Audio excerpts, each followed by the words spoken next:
Would you ask Ms Hammond to come back in, please?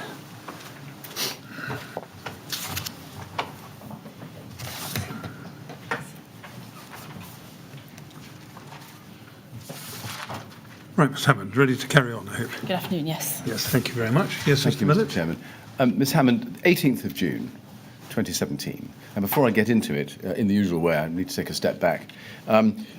I think it's right, and we've seen that as of the 16th of June, I think, Mr Sedwill, Mark Sedwill, had become involved. We've seen that from the email chain, yes? Yes, he attended a meeting. Did his presence indicate the seriousness of the situation as it was by then? Yes, I think his presence indicated that he was taking a close personal interest, as was the Prime Minister at that time. Right. Now, you knew, did you, that Mr Sedwill had been a long-standing civil servant who had worked with the Prime Minister, both at the Home Office as National Security Advisor, and then afterwards well, he became the Cabinet Secretary after Jeremy Haywood's untimely passing, didn't he? He did. Did his presence to you indicate something of what was really going on, namely that there was a national security concern which required his expertise? No, Mr Sedwill's remit included resilience, so that the Deputy National Security Advisor, Paddy McGuinness, who you referred to before, resilience was part of his brief, and Mr McGuinness reported to Mark Sedwill. So it didn't indicate a national security concern per se. It would be normal for very senior officials to attend meetings chaired by the Prime Minister. The reason I ask you is because we know from earlier evidence that there had been civil unrest in Kensington at the Town Hall, I think, or before Mr Sedwill entered the scene. And there is, in his own words, a reference to Hurricane Katrina on New Orleans. The question is whether it was on your radar, CCS's radar, that in addition to the local response, there was a risk of civil unrest, and that is why Mr Sedwill's expertise was required. No. Let's move then forward. You'll recall that on the 18th of June at 10 a.m. there was another GT Recovery Task Force meeting, I think, yes? Yes. Now, that took place at 10 a.m. and was chaired by Paddy McGuinness, I think. Yes, that's right. Were you there? I think so, yes. Now, we have no minutes of that meeting. We have plenty of documents about it, but no minute. Can you explain why? I think from having reviewed the documents, it was a very extensive actions list was produced, and I suspect at the time an additional minute felt unnecessary, but I'm afraid I can't provide much more explanation than that. We would normally produce a minute of those meetings. What was the purpose of the meeting? It was primarily to ensure that actions that had been agreed in the previous 2 days were being pursued and completed. And then I think after that meeting, you provided advice to the DCLG about how it could be supported as the response shifted into recovery mode. I'm not sure which specific document you're referring to. Your statement, paragraph 79. Would you like to look at that? Yes. First statement, paragraph 79, page 22. You say, following the officials level meeting, CCS resumed preparation for next day's Prime Minister chaired ministerial meeting. Yes. And then you say this included updating the First Secretary of State, etc. And then you say, I provided advice on how DCLG could be supported as the Grenfell response shifted into recovery. This included suggesting that Ian Whitehouse, one of my deputy directors, be seconded to DCLG. He moved to DCLG from the 19th of June to help them in their role. We've touched on that before. Was that the only action that fell to you after that meeting? I would have to look at the actions list to refresh my memory, I think, on that. Well, we do have an action tracker, but it's the only action I think you refer to in your statement. But there are others you don't know without looking at the tracker. Let's move on then into the 19th, which is the Monday morning. Correct. And on that, the afternoon of that day, I think it's right, isn't it, that the third Grenfell Tower via Recovery Task Force meeting took place. I think that's right, yes. And that was at 4 o'clock, and I think you attended, yes? I think that's right. And if we go to CAB 402741, we can see who was present, again chaired by the Prime Minister, and you can see the cast of attendees. If you go to the second page, please, you can see that John Berradell was there on page 1. If you go to page 2, please, you can see under item 2, support for those affected. Page 2.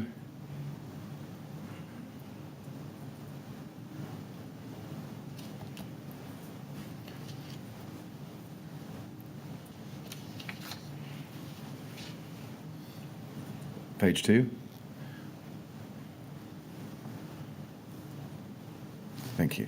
And item 2, foot of screen, support for those affected, A, housing. You see that? Yes. And then you need to go to page 3 under 5B, paragraph 5B. And that says, at that time, 217 households were being housed in hotels. Around 100 to 120 of these households were thought to be Category A, former residents of Grenfell Tower or of properties of the nearby Grenfell Walk, but a final picture on this was still to emerge. Now, is it right, therefore, that now, 6 days into the emergency response, it appears that there was still a lack of clarity about the precise number of Grenfell Tower and Grenfell Walk residents who are described there in emergency accommodation? Why was that? Yeah, so yes, I think it's right that there were still difficulties in getting precise numbers at that time. Why was that? Well, it's often a challenge to get data like this in an emergency because the situation is very fluid on the ground. I think our assumption at the time was that it was a symptom of some of the challenges we've already described around the coordination of the response to victims in particular. Now, if we go to the beginning of paragraph 5, it says this. Read with me. Continuing, the Department for Communities and Local Government outlined the latest situation in relation to finding temporary accommodation for those affected. The effort to do so within 3 weeks was largely thought to be on track. Now, the reference there to 3 weeks, was that a reference to the Prime Minister's undertaking to rehouse everybody within 3 weeks? Yes, I think that's correct. Right. Now, in evidence, we have a number of accounts from survivors and residents who were in hotel accommodation for a significantly extended period of time. Can you explain why there was such a discrepancy between the optimism about rehousing everybody expressed in the discussions at central government level, as indicated here, within 3 weeks, and the reality on the ground at the time? Well, I think the 3 weeks, as you say, was an intention and obviously something which everybody was working to deliver. I think the precise reasons why that proved so challenging on the ground, others will give you better evidence than I will, having been more closely involved. But it was far from a straightforward undertaking and hampered by a difficult start. Was the reality that the undertaking to rehouse everybody within 3 weeks was wildly and unreasonably optimistic? It could never be done in reality. It didn't seem so at the time. When did it first become apparent to you, to the best of your recollection, when it became an impossible target, let alone an achievable undertaking? I've no recollection of reaching that conclusion in this 7-day period, I'm afraid. We have heard evidence from others, particularly involved in the housing at the sharp end of the undertaking, that it was always a wildly optimistic promise to make and could never be achieved. What would you say to them? I don't recollect that being the advice given at the time, but I don't question their professional judgment. Now, page 3, paragraph 7, foot of the screen, the Recovery Gold highlighted that there were issues with the provision of hot water and gas to a number of affected properties situated within the wider cordon, around 400 households in all.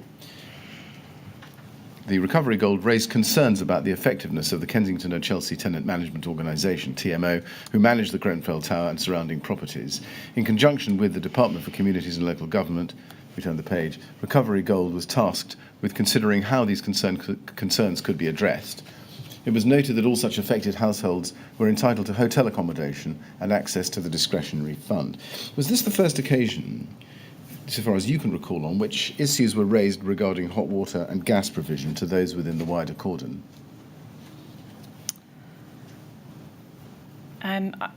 I can't recall precisely. I think this may be the first time where, or the first moment in time where there's serious consideration of people returning to their homes within the cordon. So that may have increased its prominence at this moment. But I'm afraid I can't recall exactly.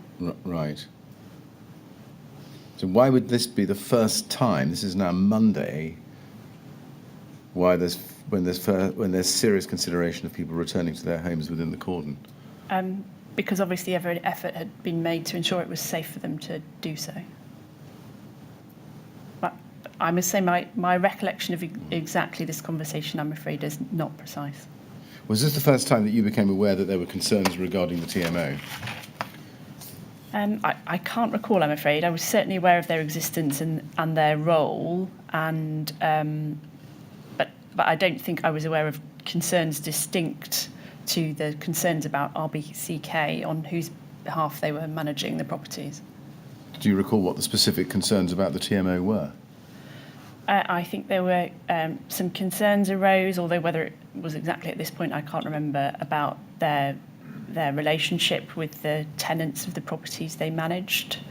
There was some difficult history there, was my understanding, and concern about the effectiveness of their management. So in relation to the ability, for example, to determine who they believe was in the block on that night. What was the source of your understanding that the relationship with the tenants of the properties and the TMO was a strained one? My word, not yours. I can't recall, I'm afraid. I think at some point in these discussions it became clear that there had been past difficulties, and I think that was the source of that conclusion. Now let's go to CAB 402739. What I'm showing you now, Ms Hammond, is the list of actions following that 19th of June task force meeting. Paragraph 1 says, Department of Communities and Local Government and Recovery Gold to consider urgently how best to address concerns around the effectiveness of the Kensington and Chelsea Tenant Management Organisation and to take a decision today, Monday, on next steps. Now, this is addressed as item 1 on the action list. Mm-hmm. Can we take it that the performance of the TMO by this stage was a significant enough concern for its performance to be item 1 on the action list? So the presence at sorry, let me start again. Actions are recorded generally in the order in which they are directed in the meeting, not by order of priority. But I certainly think it was an issue of concern, hence the action as it's worded. And what was proposed as the next steps to address these concerns?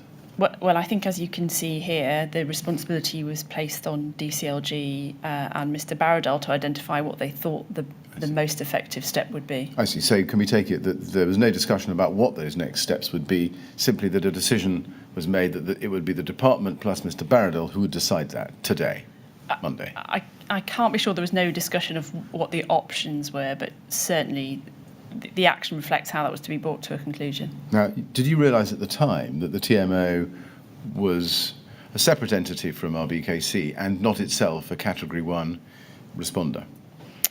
I can't remember having a specific conversation about their status, but yes, we understood they were a management company operating on behalf of RBKC. And do you remember having any concerns about whether the TMO was sufficiently resourced or had the relevant capabilities to be able to assist in the way that was expected by Mr. Barradell, given that the TMO was not a Category 1 responder?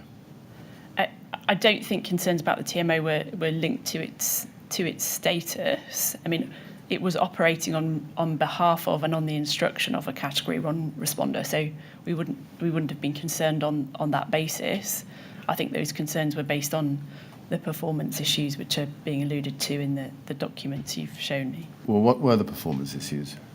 Well, so poor relationship with the tenants, difficulties in getting precise information, and a sense that that they were not fulfilling the function that was needed of them at that time.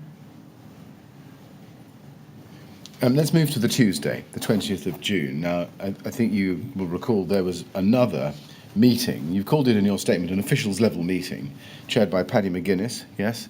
Correct. And I think you attended, yes? Yes. And I think it was at 15:30. And we can look at the minute of that meeting at CAB 402792, please. And we can see that it still carries the title Grenfell Tower Recovery Task Force, minutes of officials meeting on Grenfell Tower fire, 15:30 June, 20th June. Present Chair Paddy McGuinness, Deputy National Security Advisor, and then others. So you had Paddy McGuinness essentially taken the chair over from the Prime Minister. So these kind of meetings can operate at a variety of different levels. So the Prime Minister chaired the ministerial meeting the day before. Paddy was chairing the officials version of that meeting. The level of the meeting and its chair can move from day to day depending on what's needed. I see. So just so I understand this, there was no such thing or body of people called the Grenfell Tower Recovery Task Force. Am I right in thinking it was simply a name given to whoever happened to attend officials at meetings convened on the subject of the Grenfell Tower recovery? I wouldn't phrase it quite like that, but I think basically you're right, yes. Right. Now, we can see the meeting. If you go to page 2, please, you can see that apart from in paragraph 3, the identification of a proposed day of rage, we can see under item 4 that the chair asked for John Barradell to provide an update on the housing situation. John Barradell updated that 249 households were in emergency accommodation, 109 of which were within the cordon area. 33 households had been offered properties, but none had accepted. Media reports suggesting that families were being rehoused outside of Kensington and Chelsea Borough were untrue. 18 offers of temporary accommodation had been made, but none had been accepted. There remained one family in the rest centre who had declined offers of accommodation 4 times. John Barradell said he believed that the 3-week target to move everyone to temporary accommodation was still achievable. And if you go, please, to page 3 of the minutes at paragraph 6, you can see there, under paragraph 6, the chair asked what was needed in order for the hot water to be restored. John Barradell replied that an engineering solution was required. Now, first, was your impression at the time that the rehousing effort was going reasonably well? No concerns about it? I think I would have accepted Mr. Barradell's judgment that it was achievable within 3 weeks. It was obviously not going to be straightforward. Now, second, did you consider that sufficient emphasis had been applied to the problems with evacuated properties and the understanding of the scale of the problems? I don't think I would have second-guessed Recovery Gold's judgment on that point. It was certainly an issue that he seemed to have in his sights and be dealing with. Right. So was it your view or understanding at the time that notwithstanding the problems that we'd already seen in the previous cross-government meetings to date, and the problems which Mr. Barradell was identifying, as I've shown you in paragraph 4, you nonetheless had unqualified confidence in John Barradell's statement that he thought 3 weeks was still achievable? I had every confidence in his professional judgment, yes. Right. Now, I want to ask you some specific questions next about the Westway Centre. Now, we go back in time a little bit to the 18th of June, if we can, please, and we can start with CLG 30020672. And if we go to the foot of page 2, you can see at 18:36 on that day,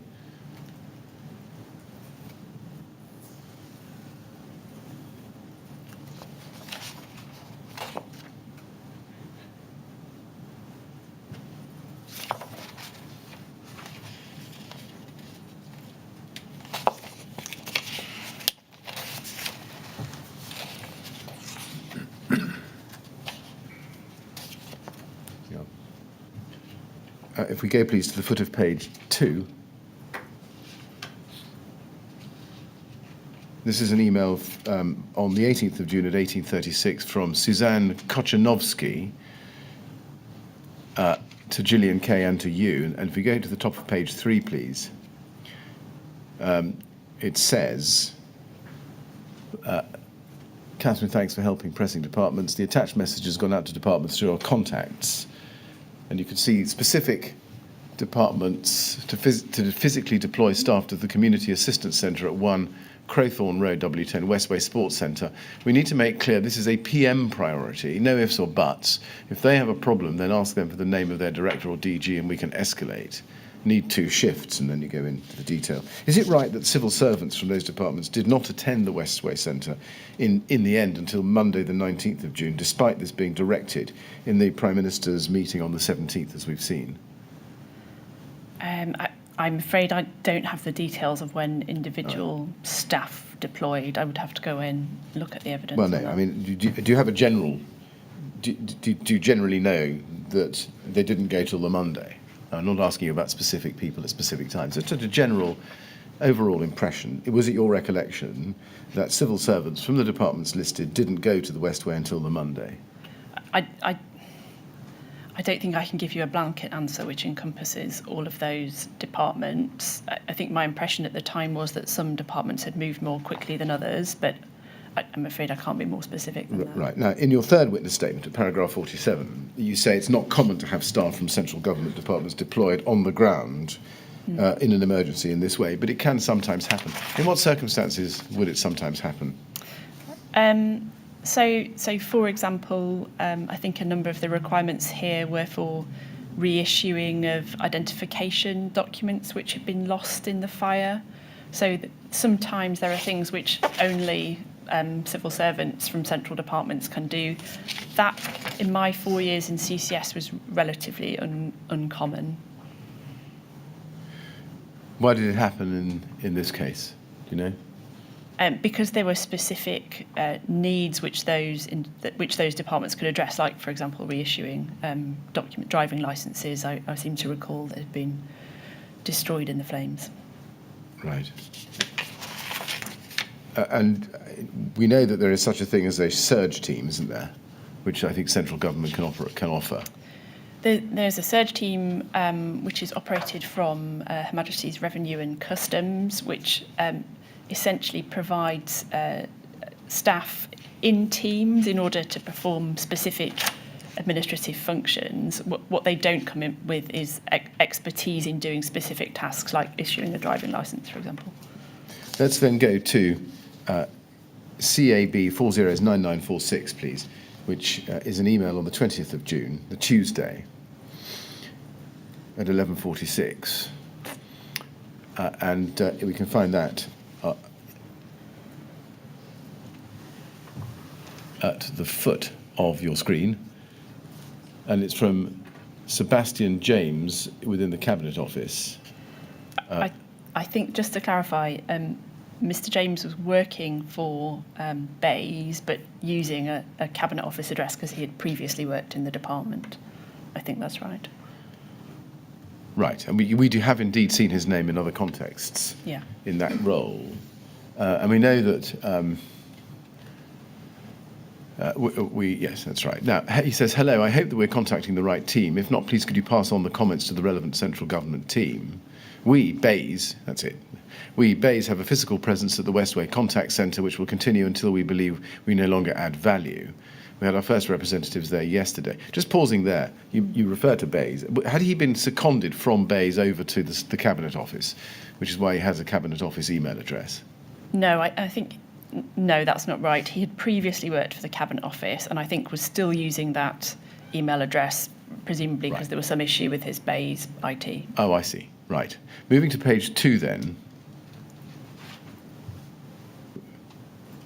We can see, as you say, he said he has a physical presence through his department at the Westway Centre. And then at page 2 he says, and there's quite a lot of text here, but Let's look at it. He said, there didn't seem to be any controlling elements in charge of the centre.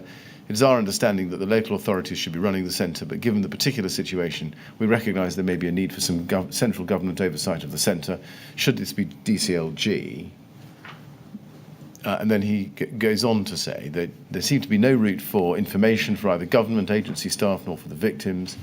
On entering the centre, although there were teams dealing with the registration and security, once you got through them into the hall, there was no central point for information, for who to speak to about what issues. This leaves victims wandering around the hall a number of times, asking individual desks, so what can you do for me? Which is completely unacceptable. Individual teams and desks have started putting their own signage up, but there's no central signage or support. 3, citizen advice were due to act as a triage caseworker, support structure working with victims to ensure they were accompanied throughout the process and could get answers from individual desks in the centre. Question, does DCLG know why this is not happening, or whether the local authority are putting additional structures in place to provide support staff and additional signage? They're just pausing there in a long list of problems he's identified. Were you aware of any of the problems of this kind being encountered by central government at the Westway?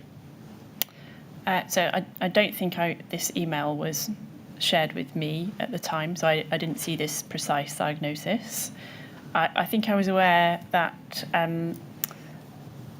some officials, when they had arrived, had struggled to work out exactly how they could be most useful, but I hadn't seen this account.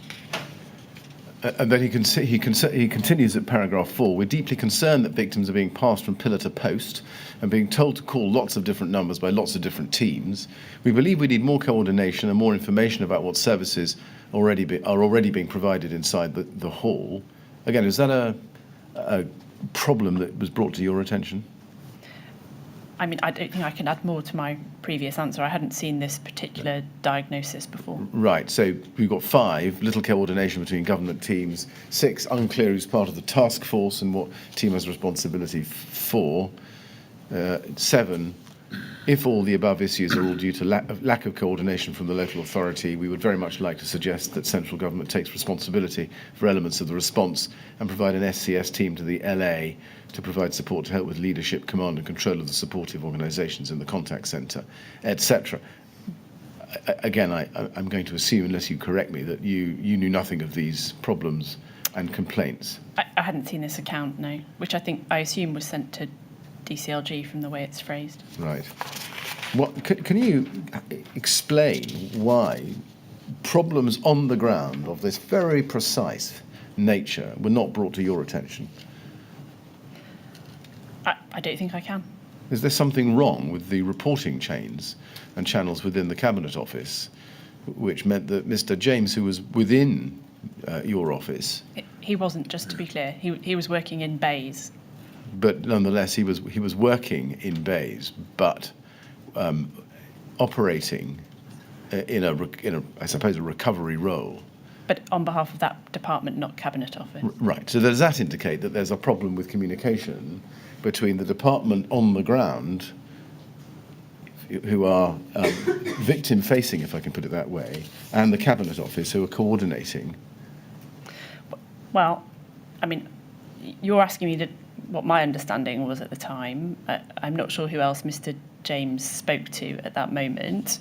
I would have expected if issues were being raised with departments, then they would look at them and that would be shared upwards as they thought necessary in the process of creating CRIPs and situation reports. So it may have been the case that DCLG looked at some elements of this and didn't agree with the assessment. I'm afraid I can't tell you.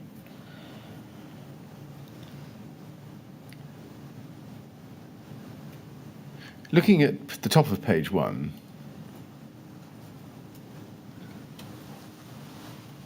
we can see to whom he sends the email below it. Mm-hmm. And he thanks DCLG for a prompt and positive response.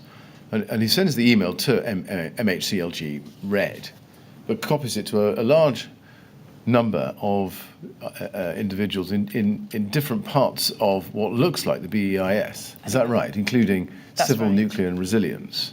That's right. Yes. Why was civil, nuclear and resilience involved in the Grenfell Tower response or recovery? So I I don't know that individual, but most likely what you have there is officials from across the department being drawn in to support the departmental response. So very likely that person was just acting in a general response capability, but their day job was in civil, nuclear and resilience, would be my guess.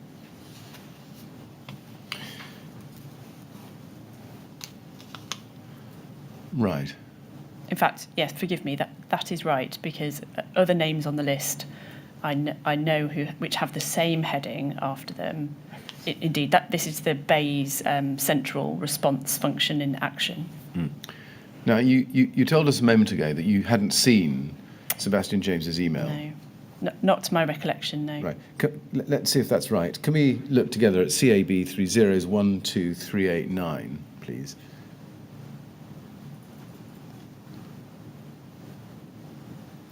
And here it is, again.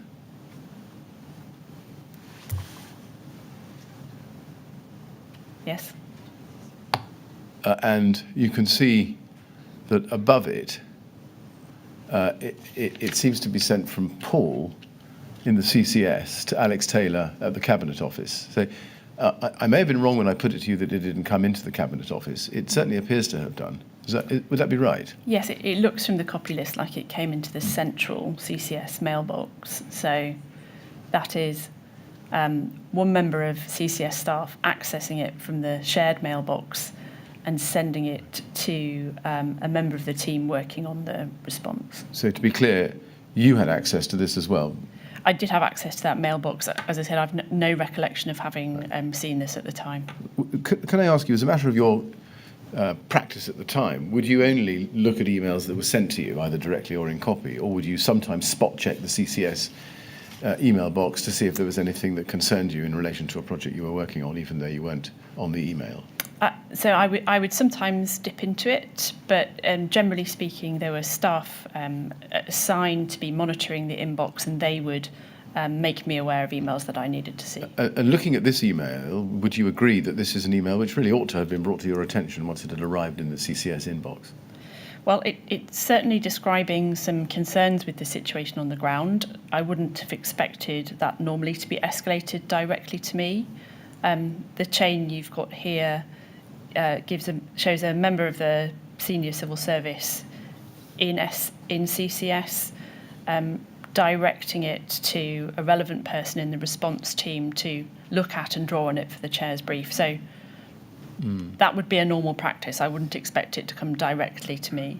Yes. I mean, it says in the text, Alex, Seb being very CCS, but some good points here we will want to factor into the chair's brief. Now, I can't imagine what he means by being very CCS, but there are good points to factor into the chair's brief. But the chair, am I right in thinking, would be Paddy McGuinness, yes?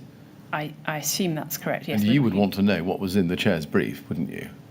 Absolutely would read the chair's brief, And yes. therefore, can we take it that you would want to know what these factors were?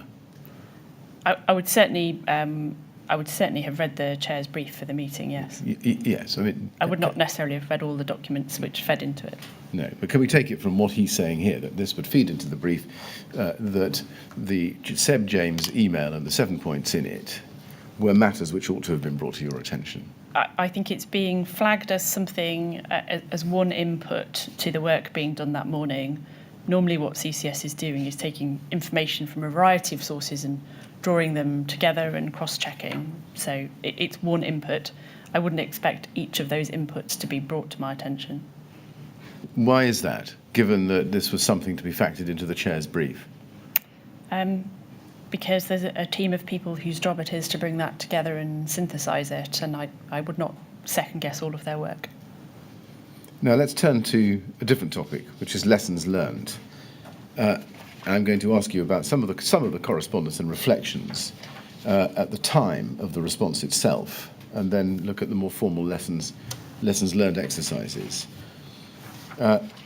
Now, first, I think you make the general point in your first statement that many of the ministers in attendance had only been appointed hours before the fire, after the 7th of June, or 8th of June, I think it was, general election and the formation of the government on the 11th. Yes? Correct. So these were ministers, senior though they were, who, in all fairness to them, were not fully on top of their briefs, or only just been handed their briefs. Well, I wouldn't make the judgment that they weren't on top of their briefs, but they were, in some cases, new to the role. All right, let's go with new to the role. Did that impact on the effectiveness of the central government's response in any way you could detect? I don't recall it being an issue at the time, no. I mean, I think there was a very impressive ability of departments to get their ministers up to speed on these issues. And as you can see, there were officials present in a lot of the meetings, so that longer standing expertise was there.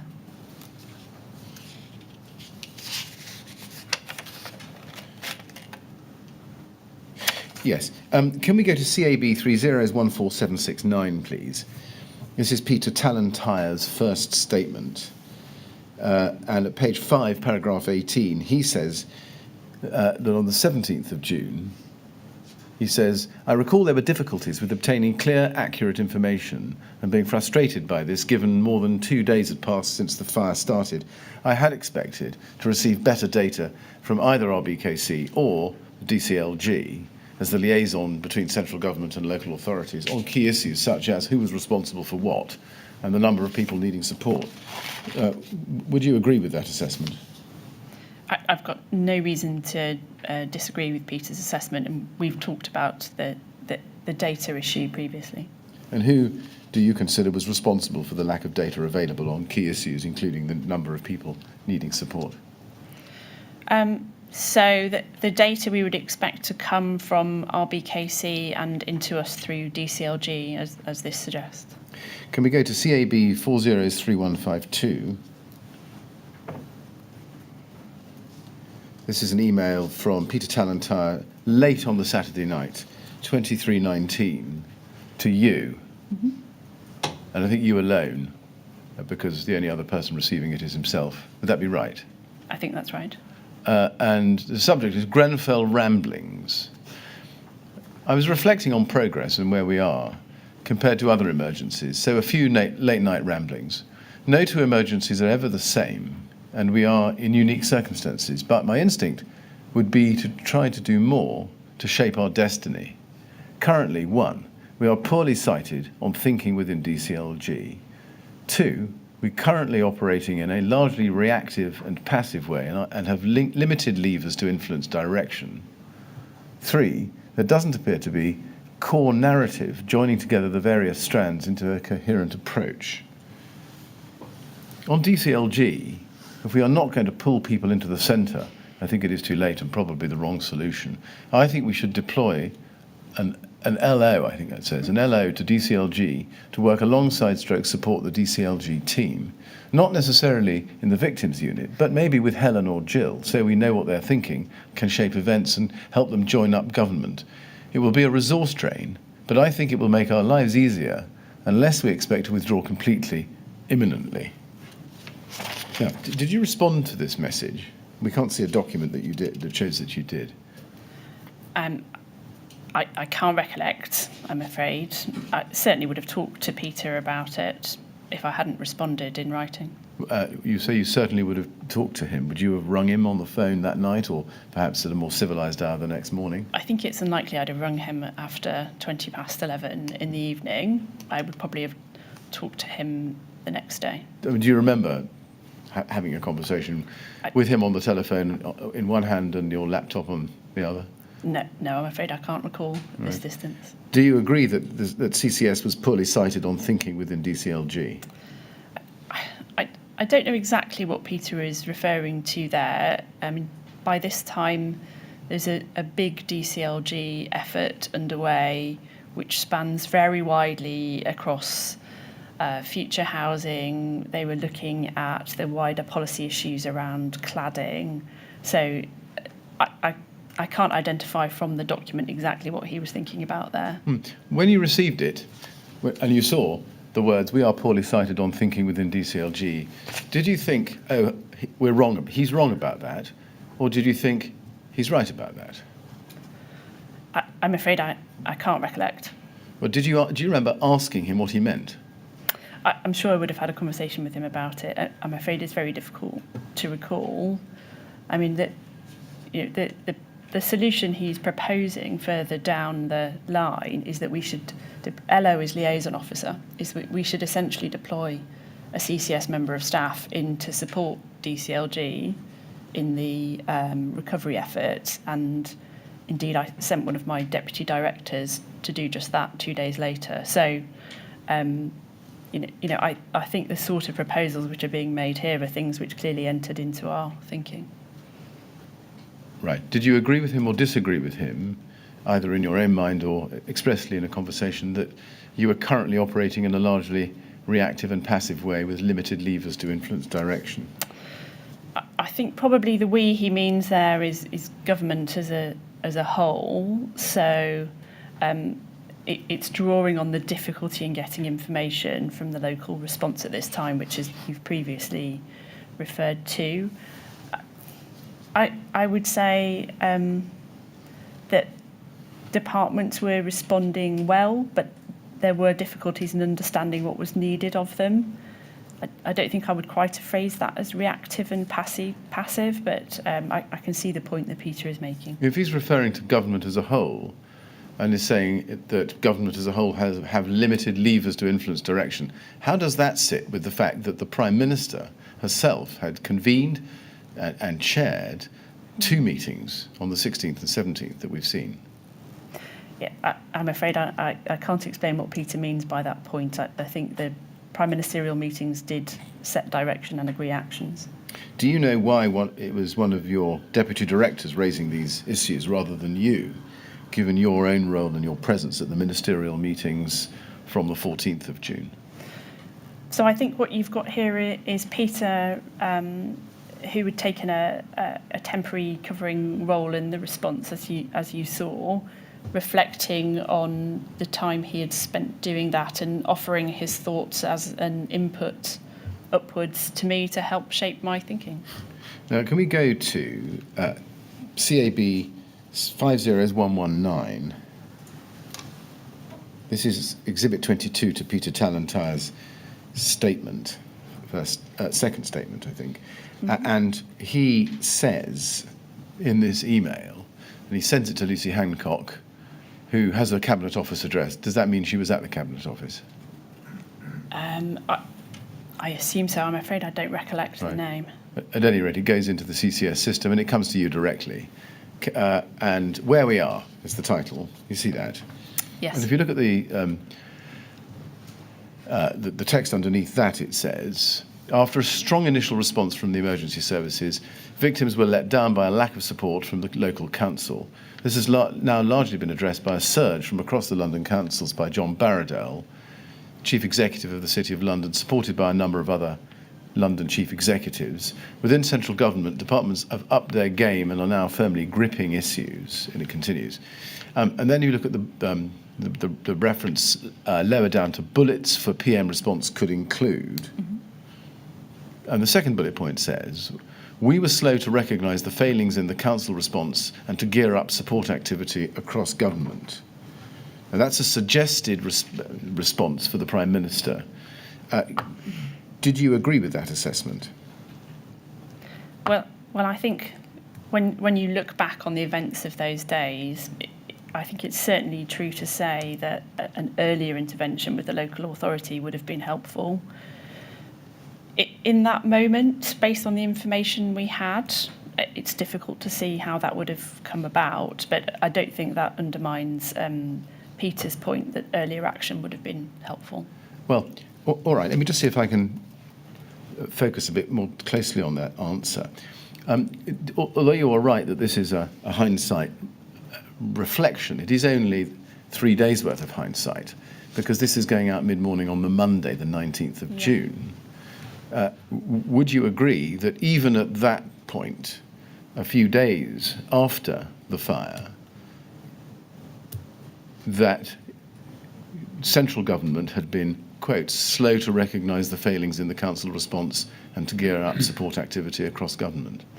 Well, I mean, a lot had happened in those few days, so reflecting again that the surge being described and the appointment of John Barradell happened on Friday morning, and we are now 3 days beyond that in this email. This is already reflecting back on fast-moving events from 3 or 4 days ago. So I think it's definitely a hindsight assessment. I don't disagree that earlier action might have produced a different outcome. But as I think it says in the lessons learned report, based on the information we had at the time, that would have been a very difficult judgment to make. What was the primary reason for the slowness? I mean, I think at risk of repeating what I just said, those judgments were made once the information was there to suggest that that was the right conclusion to reach. And what should have been done differently? Look, at that point, mid-morning, Monday morning, looking back over the previous 5 days, what at that point did you recognise, or do you think could have been recognised, should have been done differently? Well, I think it's a very difficult question to answer. We did that really through the lessons learned process, and I would agree with the conclusions there, which recognises that an earlier push to provide more support to the local authority or to intervene there could have been very beneficial. But on the basis of the information we had, it was a very difficult call to make. Right. So it's that offer of support which I think it's being suggested could have happened sooner. Let me try and get at this in a slightly different way. Did you think at the time, having received this, that but briefing the Prime Minister to admit that government had been slow to recognise the failings in the council was a fair thing to ask the Prime Minister to say? I'm not sure what this briefing is being provided for, but I think they're reasonable points as set out. Now, let's go to your first statement, please. At page 22, paragraph 79. You say there that it's about, I'm sorry about this, it's about 3/4 of the way down the text, 5 lines up from the bottom. Yes. And the previous moment is the 19th of June. That's what you're referring to. And you say, I also started thinking about some preliminary lessons learned in response to a proposal from number 10 for a Civil Disaster Resilience Task Force, CDRT, which I set out in an email to Paddy McGuinness at 8:48 on the 19th of June 2017. Now, we can look at the email, but was that prompted by Peter Talentire's own late-night ramblings, as he himself put it, on the Saturday night that we've just seen? Not prompted by, I don't think, but I'm sure Peter's thinking would have fed into my own. Right. Can we go to the email then? It's CAB402960.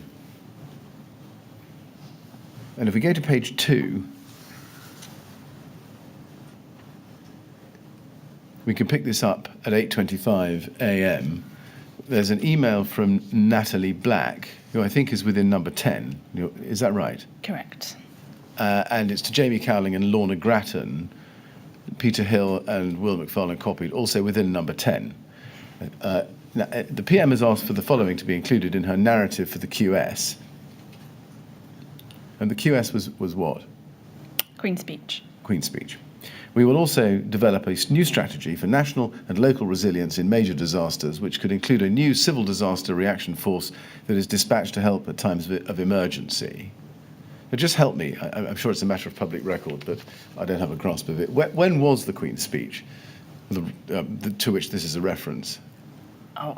Forgive me, I can't remember the date of the Queen's Speech in 2017. It would have been a day or two after this, I assume. But within a very short time frame after this. Fine. Now, I assume so. Right. So is it right that actually within number 10, content for the Queen's Speech, the proposed Queen's Speech, was being developed at the same time as the recovery at Grenfell Tower was being handled? Yes, I think that's right. And then if we look up the page, Peter Hill, who is one of the recipients, sends an email to Mark Sedwill, same morning, a few minutes later, and to Paddy McGuinness and says, if you think this is not a good idea, you'll need to come back on an ASAP. I think the deadline for QS stuff is this morning.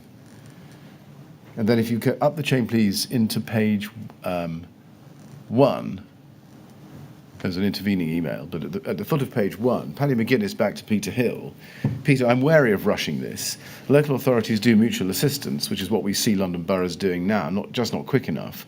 And, the critical point, have the skills to reinforce another authority. Resilience and Emergency Division in DCLG is meant to be the central government reinforcement and support for this, but is underpowered.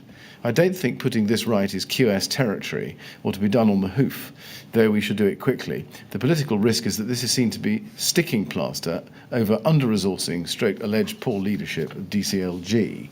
It's signed off by Paddy McGuinness on the next page. Mm-hmm. Do you agree that DCLG Red was underpowered and under-resourced?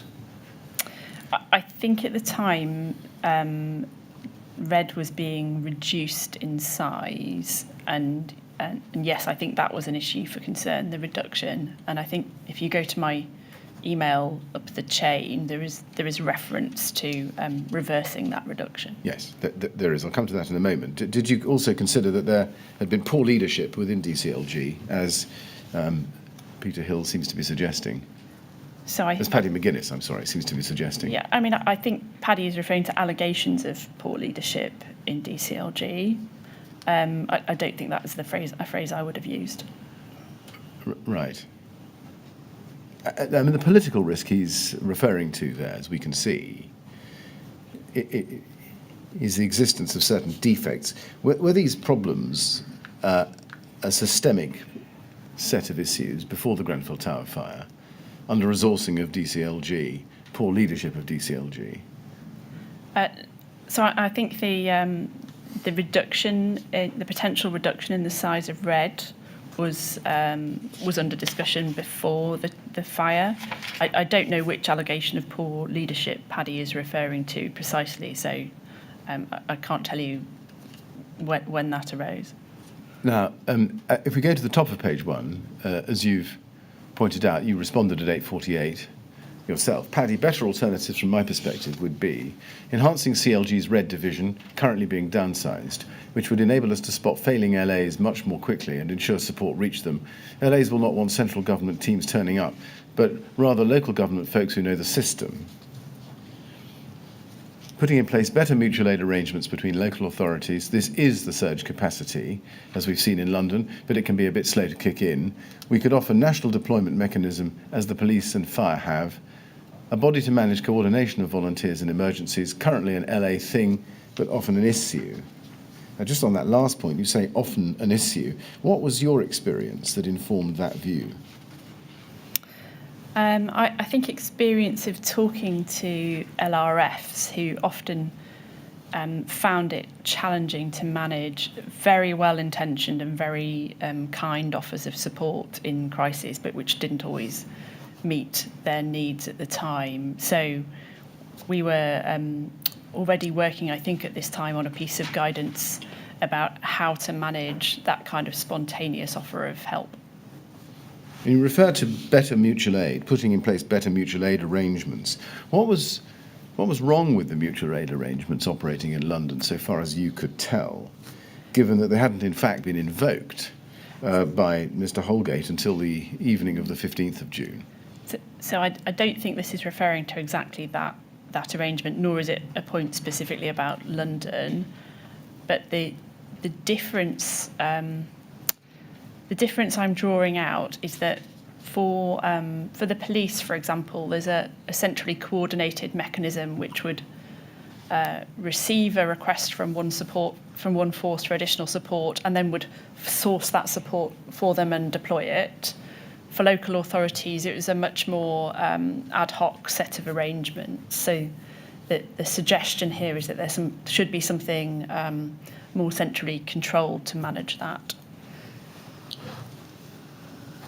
And looking at the first point, the Red division, we've gone backwards up this email, I'm afraid, but do I detect, or are we to detect in this response, a hint that it was Red divisions being downsized, which in part perhaps contributed to its inability to spot RBKC as a failing local authority in this response? I think you can detect that enhancing the capability of that team would, in my view, be helpful in enabling us to do that. Now, if we go to CAB 30120068, please. We're now on the 20th of June. And if we go, please, down to the foot of page 1. I'm sorry, the writing is very small. Foot of page 1. There's an email from you to Nawab Ayaz, who I think is the National Security Secretariat, on behalf of Mark Sedwill. Is that right? Ayaz Nawab, the name is that way round. And right. I think he was one of Mark's private secretaries. Right, Ayaz Nawab. And the email itself is at the foot of page 2. Katharine, just sending just to you at this stage, copying Paddy and Mark. Thanks very much to the team for the note. Some initial thoughts from Mark, which we might get from the process that we put in place to produce a new strategy. And then there are some bullet points underneath that. And then over the page on page 3, he says, and how do we trigger that? KNC didn't realise that they were out of their depth for at least 2 to 3 days, so it can't be a local decision to pull in regional/national support.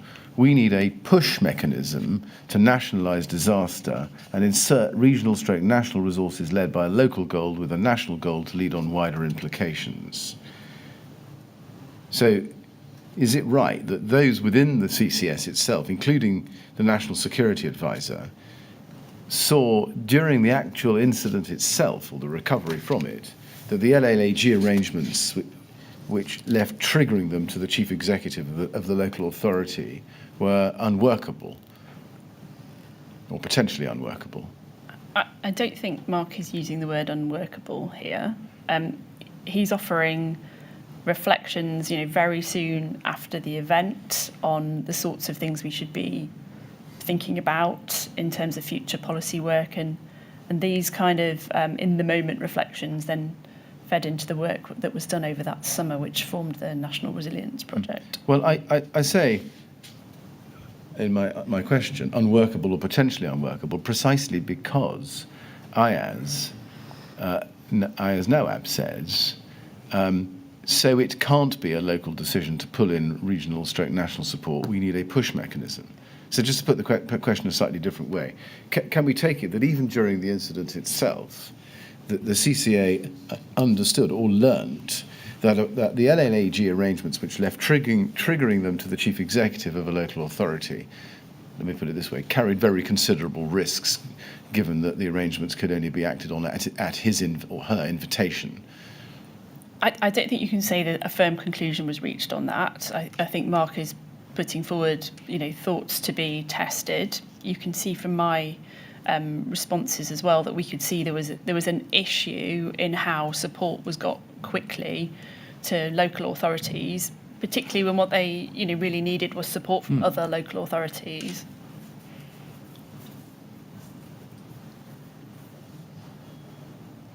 Well, cutting to the chase, has a push mechanism to nationalise a disaster where regional and national resources can be inserted actually been established since the Grenfell Tower fire? So I don't think something matching that description exactly has, no. These observations fed, as I said, into the National Resilience Project, and one of the conclusions there was a significant piece of work which I believe DCLG have taken forward, although, forgive me, it's 2 years since I left CCS, to work with local authorities on much more stable and preset mutual aid arrangements. So I think the spirit behind this, which is to make sure that help gets there quickly when it's needed, has been. I don't think it's exactly the proposition which Mark is, asking questions about here. Now, if we go to the foot of page 1, your email in response at 2026 on the 20th of June, and you say, hi, Ayaz, some quick thoughts in return. And then you say in point 1, not all LFRs are the same. They vary considerably in size and skills. RED have been developing an approach to essentially identify the highest risk ones once they, I'm not sure, identify the highest risk once they become the focus of support, which I agree with. The lessons from Grenfell, I suspect, will be that the LRF structure actually works okay. The SCG was up and running fast, and the multi-agency response was good. It's the local authority recovery element that has fallen down, and that appears to have been about leadership, which is where I would suggest we should focus any task force. And then this is in bold, a C3 capability that can help areas get a grip and organise for no-notice events like this, plus a better mutual aid mechanism for bulk capabilities, feel like the right sort of thing, but obviously we need to do a proper piece of policy work. Now, what did you mean there by a C3 capability? C3 stands for command, control and coordination. What is that capability? Where does one find it? Who has it? So I'm describing here the sort of thing I think we should be thinking about, not a thing which currently exists. So what I mean is, if an area is struggling and needs support in the leadership of its response, what capability would you deploy to help them, basically?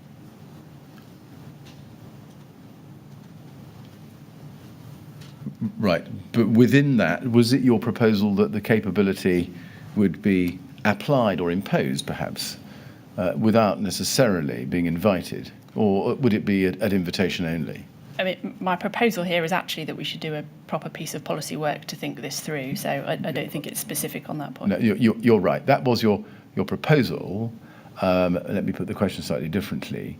When you were setting out your quick thoughts, was it part of those quick thoughts that the C3 capability would be applied or imposed without necessarily being invited? How did you see that point? I don't think I had a firm view on that point in this moment. It's a point that Mr. Nawab had set out with crystal clarity in his point 3. Yes. What was your reaction to that? Well, I think my reaction is that we need to take a proper look at the evidence and do the policy work on it. I think it's a reasonable point, and it's certainly fed into thinking. But there's obviously a danger in not testing the conclusions that you reach in the moment properly. Yes, I'm really just trying to get a feel for whether your conclusion and proposal in your own mind was the same as his. In other words, from what you had learnt so far, a pull-in approach wasn't effective, and a push mechanism would be better. I don't think that is exactly what my proposal is there, but clearly I'm recognising that we need some time and space to think it through properly. And then let's look at your point 4. Triggering is about better local intelligence, again in bold. That is the job of the Resilience and Emergencies Division in RED. It needs to be bolstered, not least because it's currently carrying a lot of vacancies in key posts. I would advise against multiple people called gold. That should be kept for the strategic operational lead. What we need is a clear LGD, ready to cope, and a person in the lead within it. In the vast majority of civil emergencies, we have that. Think DFT or on Selkirk or DEFRA on floods. We have quite clear descriptions of what nationalises a disaster. The trick is to ensure we know when those boundaries have genuinely been reached, so only the right things make it to that level. Now, when you say what we need is a clear LGD ready to cope and a person in the lead within it, what was the problem? So that's not stating a problem, that's stating the requirement for success. Right. What was missing? I don't think I'm describing an absence here. I think I'm asserting that the thing which is helpful in these moments is a lead government department which is prepared and a person to lead within it. So that's not diagnosing a specific problem. Well, a need is normally a response to an absence, isn't it? I don't think I completely agree with that statement. Well, you don't need something that you have already, do you? But needing it doesn't imply that you don't have it. I'm sorry, I feel we're getting into semantics now. I mean, what I can say to you is that was intended to say this is the thing we should focus on ensuring is the case for lead government departments. Well, let me try it slightly differently. I mean, if the lead government department had been ready to cope and had a person in the lead within it, then you wouldn't have needed to say that you needed one. But this is making a general point, I think, not about this specific response, because what we're doing is reflecting here on the lessons from Grenfell that one would learn more widely. So, I mean, there have clearly been discussions, in and around this email about appointing lead officials on the recovery, for example, and I think that, that was a very good move, and you saw my support for that. So I'm reflecting that the learning from that is as set out here. And when you write there about clear descriptions of what nationalises a disaster, what were you referring to? I'm referring to the guidance we referred to yesterday, which sets out the framework you use to think about whether this is now at a level requiring a national response. So the element of the CONOPS. So page 68 of the CONOPS, yes. CONOPS, which we looked at. Yeah. Did you consider that the Grenfell Tower fire fell within that description? Which description, sorry? The description that this was something which nationalised a disaster. I don't think I have anything to add to the answers I gave yesterday, which is that in the early phases there were questions about which side of that line it was on, but clearly it became something for which a significant central government contribution was required in the recovery phase. Right. Well, when you wrote, we have quite clear descriptions of what nationalises a disaster, were you saying that you don't need to worry about that because Grenfell Tower wasn't something which nationalises a disaster? No, I think I was saying we don't need to reinvent that framework for thinking about when government steps in. Right. And when you went on to say the trick is to ensure we know when those boundaries have genuinely been reached, was the problem that government didn't know when those boundaries had genuinely been reached? So I think that is reflecting the difficulty in being clear when government help may have been required. Right. Yes. And was the problem that in the case of the Grenfell Tower response, government had not known that those boundaries had genuinely been reached? So I think the question is there a way we could have known sooner that additional help was required? When I look back on the paperwork, based on the information we had, I think we acted as soon as it was clear that was needed. But the question is there a way we could have known sooner? Right. And if we go up the email chain, we can see there's a response from Paddy McGuinness on the 21st of June at 7:50, foot of page 1. And it's a 7:50 in the morning, and he says, Kay, you've caught it well. This does look to be about failure in the locality, and I mean is routine work as well as crisis response. The TMO construct looks to have been a long-term failure. Did you agree with that assessment? I can't recall. Really understanding some of the long-term issues around the TMO. Although, as I said before, I think we were starting to learn that there'd been, challenges in the relationship with the tenants for some time. So I think probably that is what Paddy is talking about there. And within the concept of failure in the locality, and I know it's not really a concept, it's just an expression he's using, but did it occur to you this time that there was a problem with the TMO being involved, but not having a formal category responder role within the civil contingencies framework?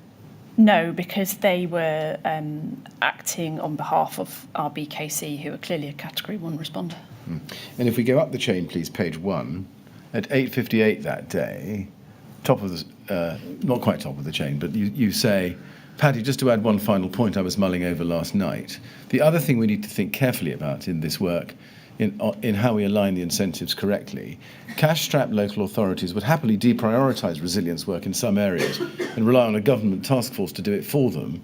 LRFs are already things that happen on top of the day job for most members. Some careful presentation will be needed to ensure we don't appear to take responsibility away from those who actually really need to grip local resilience. Are you saying that, or was the sense of what you were trying to say here, that the resilience is often not prioritised by local authorities because of financial pressures? No, I think I'm raising a risk which arises if you create a very heavy central mechanism that it creates a disincentive for local areas to put their time and effort into it, and that they might, if then faced with a prioritised decision, choose to do less. So it's a future risk I'm describing, not the current situation. Yes, but as part of that future risk, it was relevant, presumably, that it would be cash-strapped authorities who might deprioritise local resilience work. So my question is does this reflect an underlying concern that resilience was something that some local authorities might wish to spend much less on if they could? It reflects an understanding of the risk that local authorities sometimes have to make very difficult decisions about their resources. Was that a weakness, so far as you saw it, in the effectiveness of the subsidiarity model? No, I don't think so, because they retain those responsibilities. I think what I'm flagging here is that creating a central mechanism could undermine that subsidiarity principle by putting the incentive the wrong way.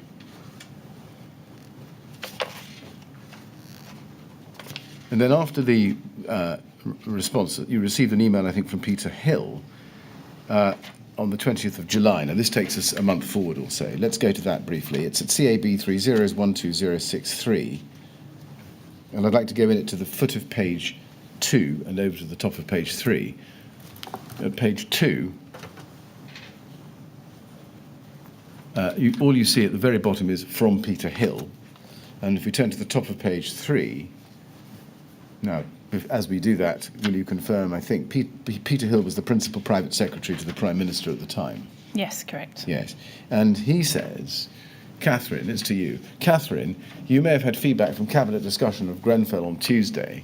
One of the issues raised by a number of ministers around the table was the response of central government, DCLG and CO, to the incident. I spoke after Grenfell to Paddy and Mark, I think, about a light touch review of our response and recommendations for action. I'm not sure where that has got to, but given the discussion at Cabinet, we now need to task something out from here on this.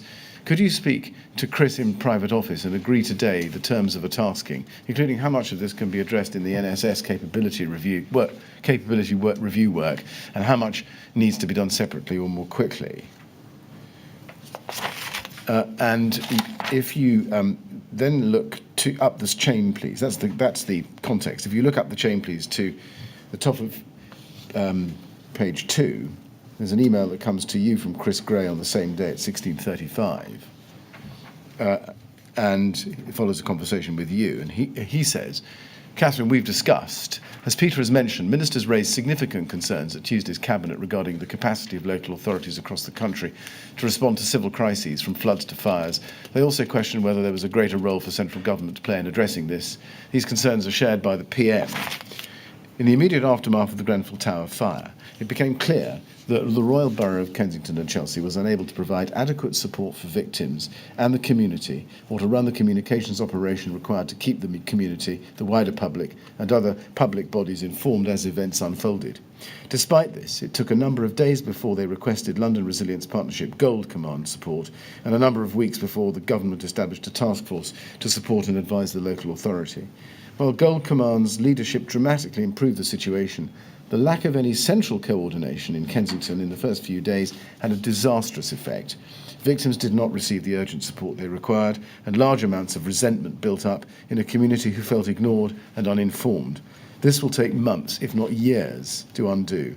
Even once Gold Command was in place, the local authority continued to struggle to deliver the elements of the response it was responsible for, or to prepare plans for the medium and long-term response. Is it right that this email from Chris Gray, who was Assistant Private Secretary to the Prime Minister at the time, accurately reflects, so far as you know, the concerns in number 10 and the Prime Minister herself about the response to the Grenfell Tower fire? I would assume so, since it's written by an Assistant Private Secretary to the Prime Minister, but I think you would have to confirm that with him, I'm afraid. Well, I'm asking you as a recipient of the document. You had no reason to think that it didn't. I had no reason to think that that was misrepresenting the views, no. No. And when you received this description, did you agree with it? Or did you take issue with any part of it? In your own mind?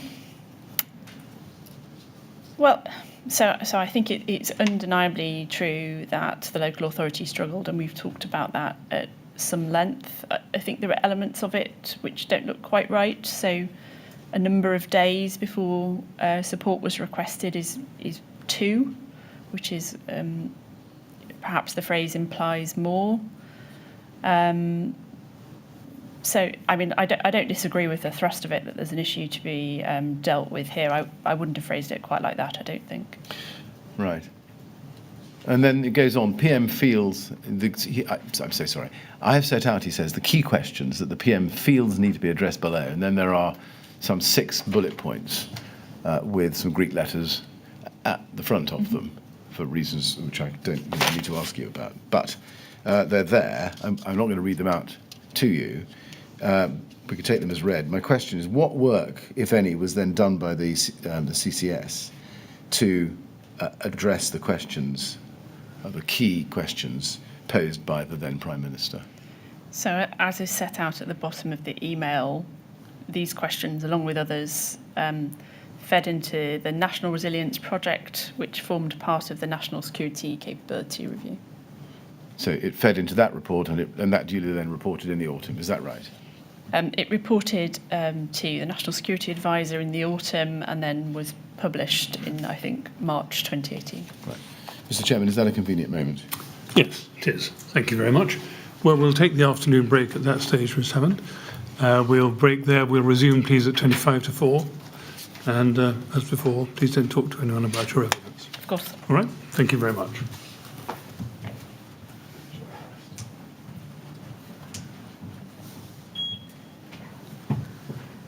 Thank you, Mr. Millett. 25 to 4, please.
Would you ask Ms. Hammond to come back in, please?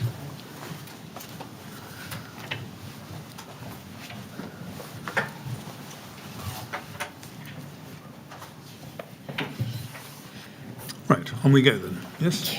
Yes, Mr. Thank you, Mr. Chairman. Ms. Hammond, I want us to look at one or two of the reviews conducted after the fire by the Cabinet Office, or with the input of the Cabinet Office. And the first is the Summary Grenfell Fire Response, CCS Internal Lessons of July 2017. And we have that, I think, at CAB 50105. Can we look at that?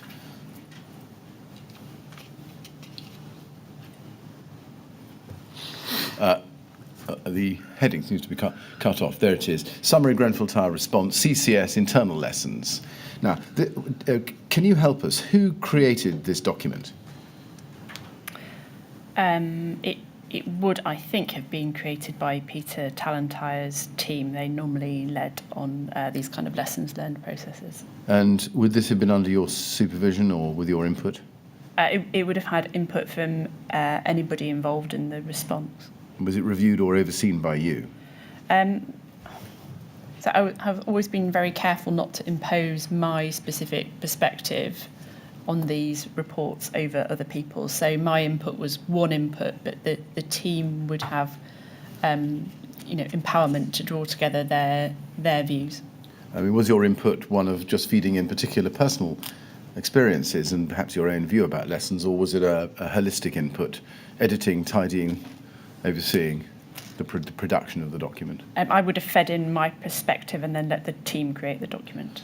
In paragraph 1 it says, the Grenfell fire occurred on the 14th of June.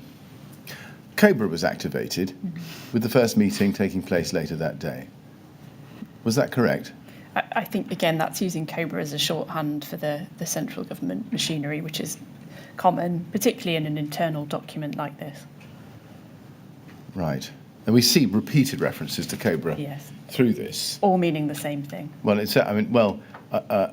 I wonder. I mean, the Cobra response ran through to the 25th of July. So you say that wasn't a Cobra response. It was what, a response of people pulled together for particular purposes. That is referring to, I think, the centrally organised ministerial meetings. Right. And then in the third line, throughout this period, CCS coordinated the central response through Cobra. What was Cobra in that sense? It means the central crisis machinery. It's just a shorthand way of referring to it.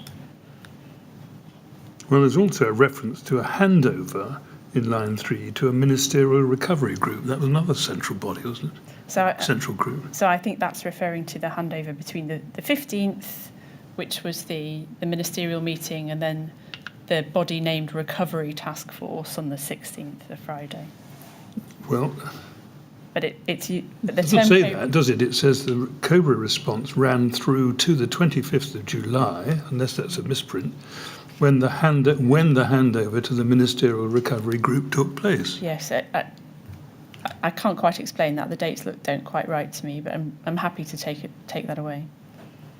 Take it away. What do you mean, take it away? And ask the question, what's behind that? I mean, it doesn't reflect the pattern of events that we've talked about over the last 2 days. No. While I've interrupted Mr. Millett, can I just say this? I mean, this document doesn't appear to be signed by or adopted by anyone. Whose document is it? It's a document for use within CCS, so it's an internal document for the team to use, particularly the response team when thinking about future responses. Well, what I really meant was I would have expected someone to put his name to the bottom of it, or her name to the bottom of it, someone knew who was putting this forward, but it doesn't seem to be the case. No, I mean, it reflects collective views gathered together, so I think that's pretty deliberate. Yeah. All right, thank you. Who was overall responsible for it? Well, I was director of CCS, so it certainly sat within my responsibility. Yes, but I mean, if you were asked, if the CCS was asked to identify the person with overall responsibility for this document and to answer questions on it, would that be you? I think so, but I was not the person who drafted it. I think that's the distinction. Right.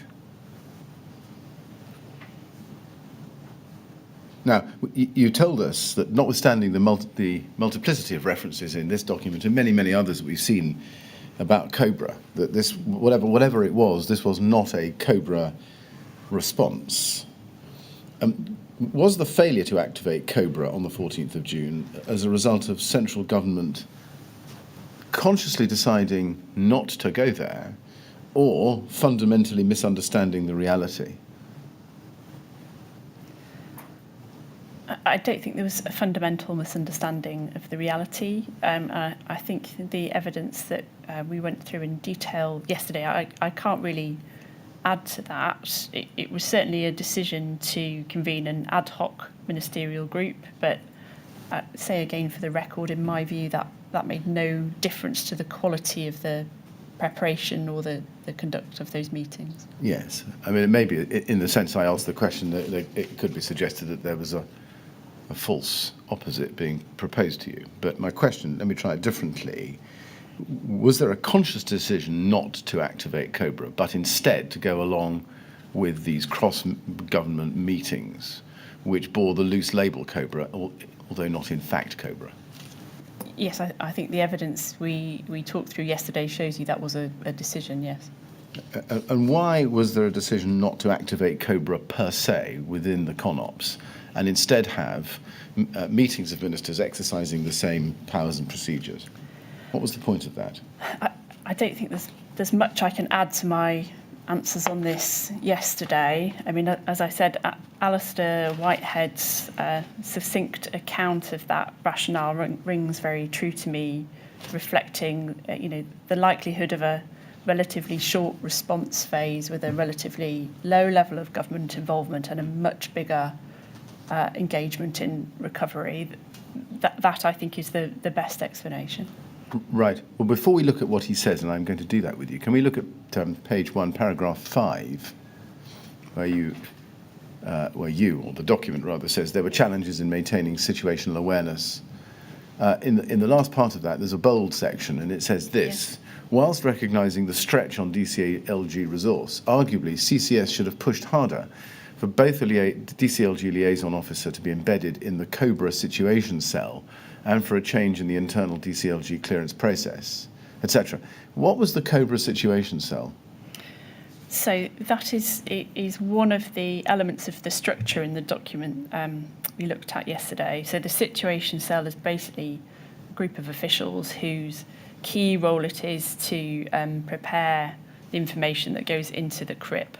So their task is to ensure situational awareness in the ministerial meeting. Was there a COBRA situation cell? There was certainly a situation cell in relation to these meetings. Again, I think the COBRA tag is just being used in relation to the crisis machinery. You see, the COBRA situation cell, and you're absolutely right, is one of those little boxes we saw in the flow plan within CONOPS. Yes? Yes. Yes, and this document says that there was one. Yes? And yet you maintain COBRA wasn't activated.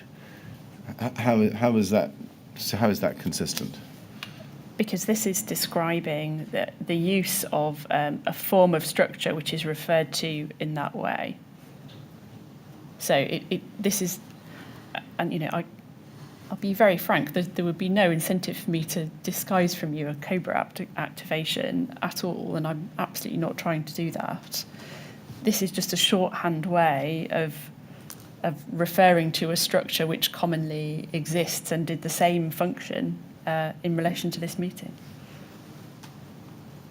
And did the situation cell report to or appear at the meetings?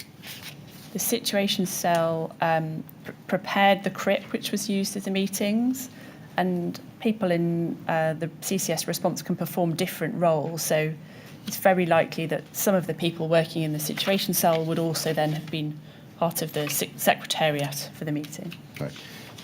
Now, can we go to Alistair Whitehead's statement, please? That's at CAB 0001484 page 4. CAB 30s14857, page 4, paragraph 15. Now, the question he's asked, because I should show you this, for the purposes of paragraphs 1.7 to 1.8 and Annex B of responding to emergencies, the UK Central Government Response Concept of Operations, CONOPS, and we've seen this, just pausing there, Ms. Hammond, haven't we? That's the coloured chart.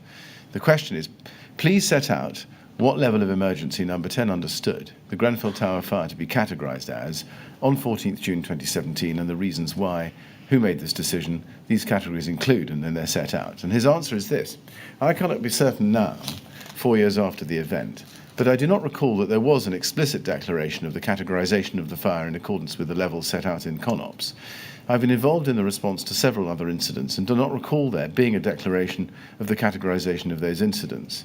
My understanding is that the levels in CONOPS are broad and indicative and that each incident requires careful evaluation based on a range of factors, with the level of incident being subsequently demonstrated by the nature of the government's response to it. Now, just pausing there, I think that encapsulates the evidence you were giving us yesterday and today, I think. Yes? Yes, I would agree with what Alistair says there. Yes. And then he says this: not activating COBRA will in itself have been a key indicator for local responders of the likely form of central government engagement in the initial stages, but it is important to note that no national assistance was requested. Do you agree that not activating COBRA will have indicated to local responders that there would be limited central government engagement?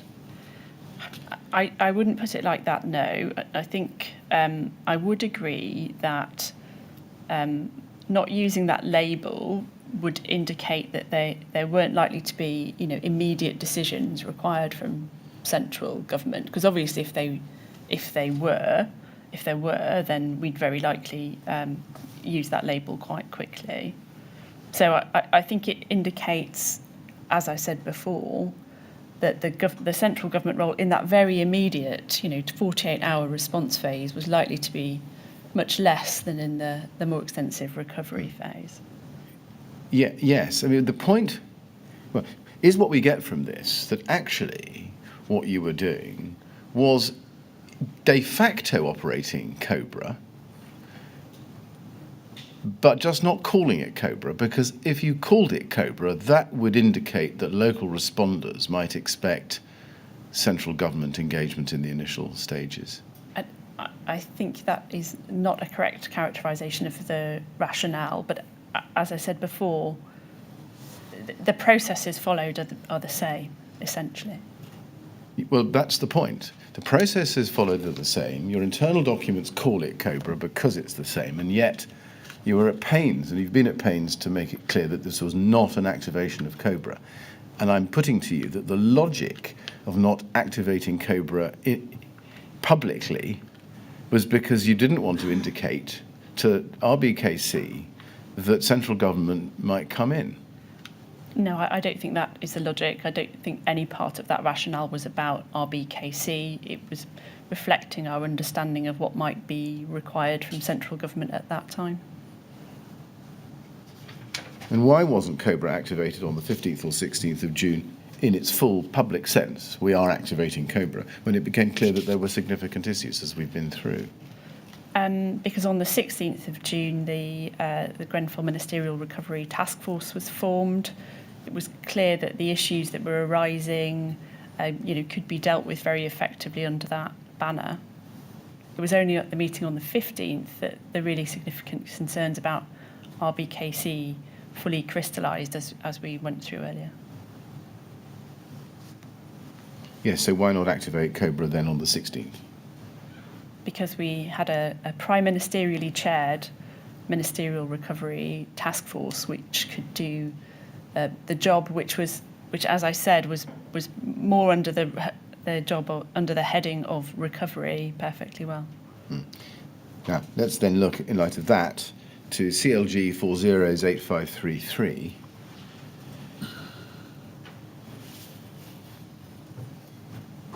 This is a contemporaneous document.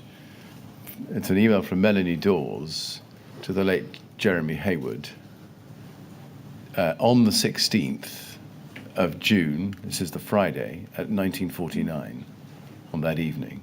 Subject, are you coping? And that the reason it's the subject is because in the second email, it's the sole subject comment of the email from Jeremy Hayward to Melanie Dawes.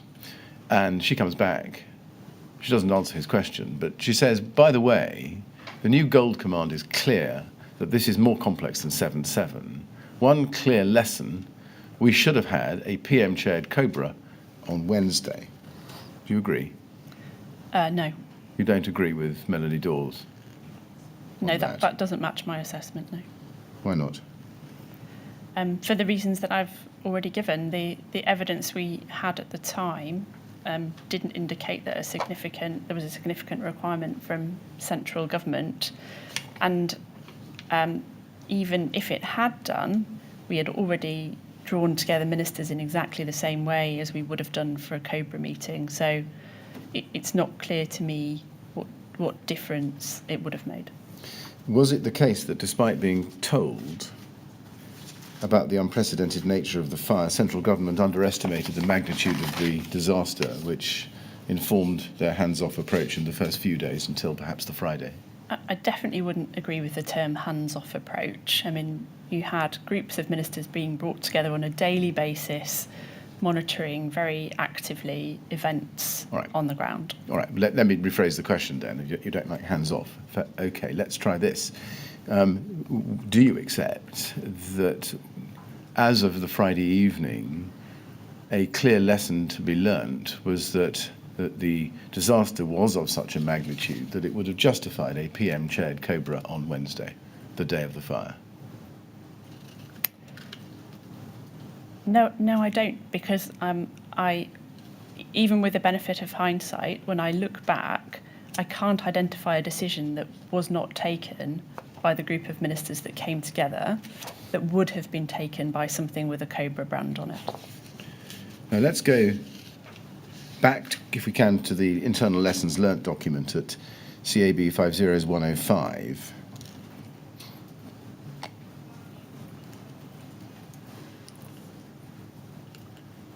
And I read the first paragraph, the first part of this paragraph to you, but let's just look at it in full. Mm-hmm. It says, there were challenges in maintaining situational awareness, and the CRIP, in particular, engagement with DCLG and the timeliness of information were raised as key issues. The agreed DCLG process for clearing key data did not work. Returns consistently failed to meet reporting deadlines, and there were issues with the quality of data once received. Often returns were incomplete, data tables did not add up, or conflicting data was provided. Financial support figures being a case in point, where different figures were quoted by DCLG and DWP ministers at a number of COBRA meetings. First, what was the agreed DCLG process for clearing key data that's referred to here? I can't recollect, I'm afraid. I would have to go and ask colleagues about that.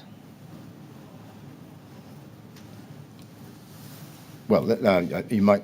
I think that you're doing yourself an injustice. Can we go to your third statement, please?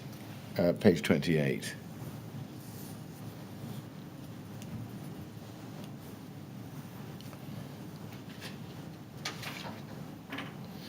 And at paragraph 73, you say, I believe the reference to the agreed DCLG process for clearing key data refers to issue with verifying information about financial support provided to victims.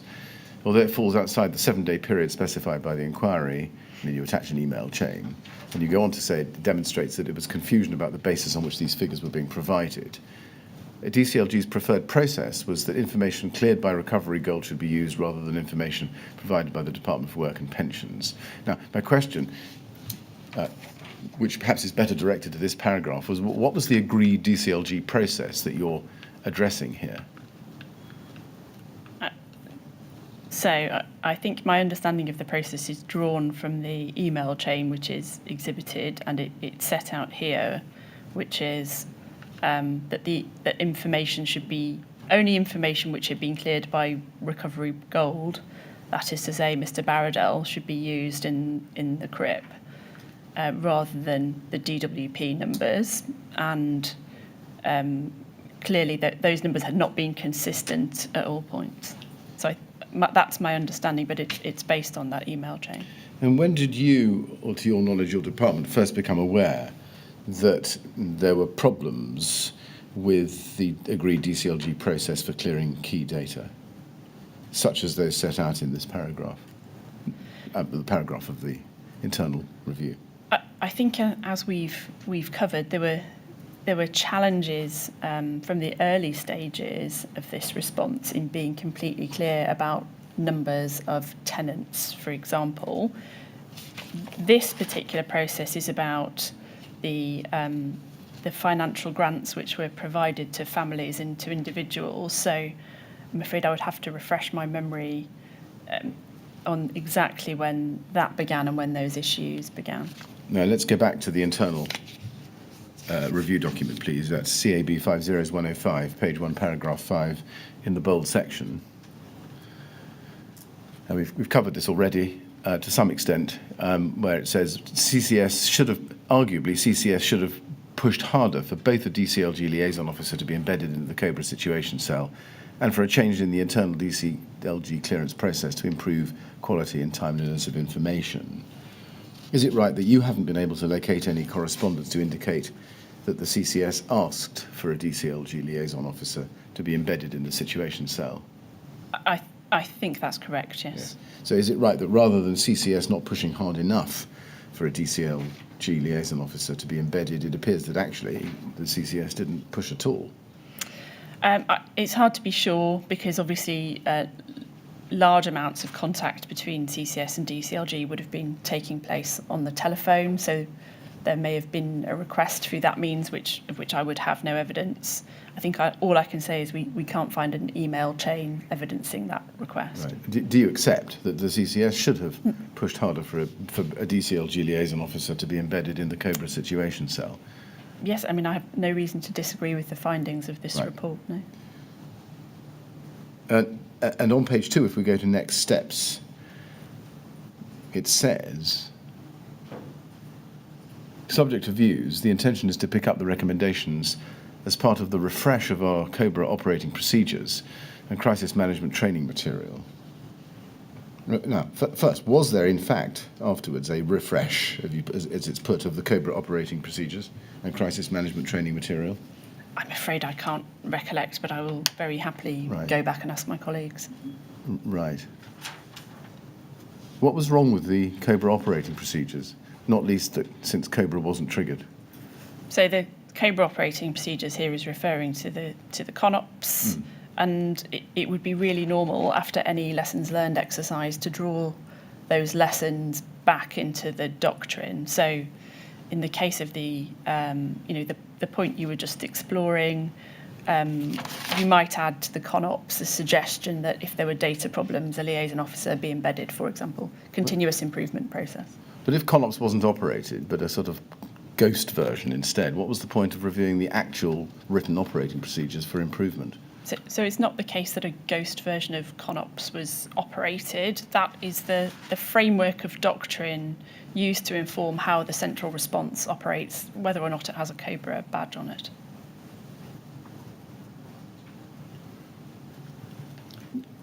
Just to go back then on Cobra, if a full Cobra activation would not have made a difference, what's the point of Cobra? I think, Mr. Millett, there's not much I can add to my answers on this to you yesterday.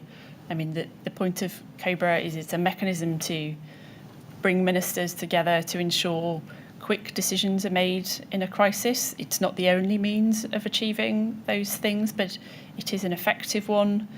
The brand in particular has got, resonance both, or particularly in the public eye, actually, because it is often used to describe the activation of government in support of a response. But, in practical terms, you can achieve some of the same things, through a less formal structure. I think that is true. So are you able to give us an idea of what sort of emergencies would attract an actual Cobra trigger, where the government says we are triggering Cobra, and one which doesn't? I can give you some examples from my experience. So serious flood events, for example, which have significant consequences. Cobra has been triggered for those. That would be one example. Why for those and not for Grenfell?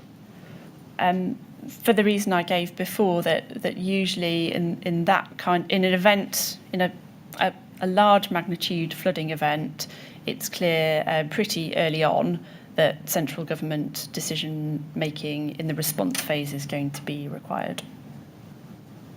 And that wasn't, you say, clear at Grenfell. So I think you can see from the evidence that in the first couple of days, the response phase, effectively led by the police and the fire service and the ambulance service primarily, they were not asking for support or assistance. So there was no reason in that moment to deploy the COBRA label. But having said that, if they had done so in that moment, the group that was assembled would have been able to provide it. And you've used the word brand or label as if that is what COBRA is. I mean, is that right? That COBRA isn't actually anything different from the response, as you've been at pains to repeatedly, in answer to my questions, point out. But actually, it just has a public resonance, so that government decides whether or not it should brand a particular response, COBRA or non-COBRA. Well, I do think the same effect can be achieved through other means. That's right. It's not just a brand. It's something which has strong common understanding, and that is on occasion very useful. And as I said yesterday, it can be very useful, in galvanising activity where that has been slow to take place. That wasn't the case here from government departments.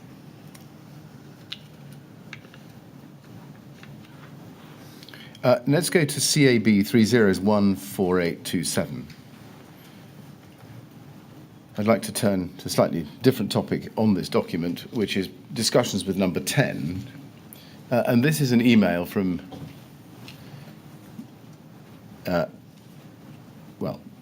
it's actually a note.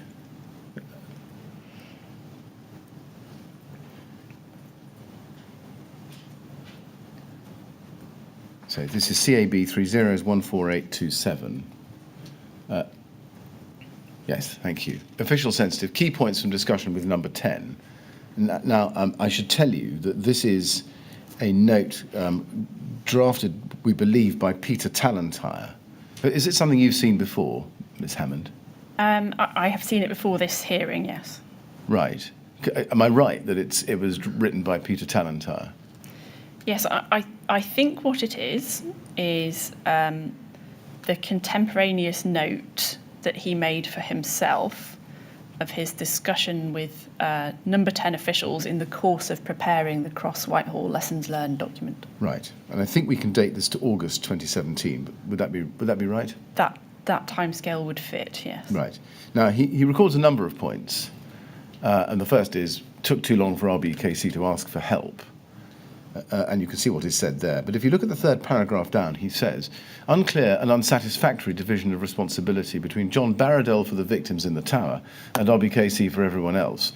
Not clear how this worked in practice and whether it added to confusion, poor information flow. Why was this distinction created and by who? Are you aware of what led to that distinction? As I said to you earlier today, to my mind, there was no distinction. I understood John to be responsible for both, and Peter is obviously recording here a perception relayed to him by officials in number 10. Yes, and when did you first become aware that that distinction existed? And I asked you that question before, but I'm asking it again now, given we have a date for it being clear at least to number 10 and Peter Tallentire in the CCS. I don't recollect. I don't recall it being an issue during the activation and the response. This is obviously a review of it afterwards.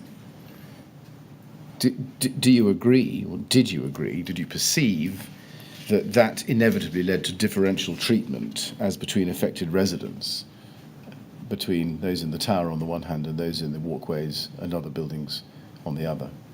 No, I didn't, because I understood John to be responsible for both groups. And then paragraph 7, which says data, which is 3/4 of the way down your screen. It says, there was no grip on the data centrally or locally, seemed unable to provide stats on housing, e.g. offers made, or to present and track it in a consistent and accessible way. Significant capability gap in both RBKC and DCLG. I think you agree with that conclusion. Or don't you?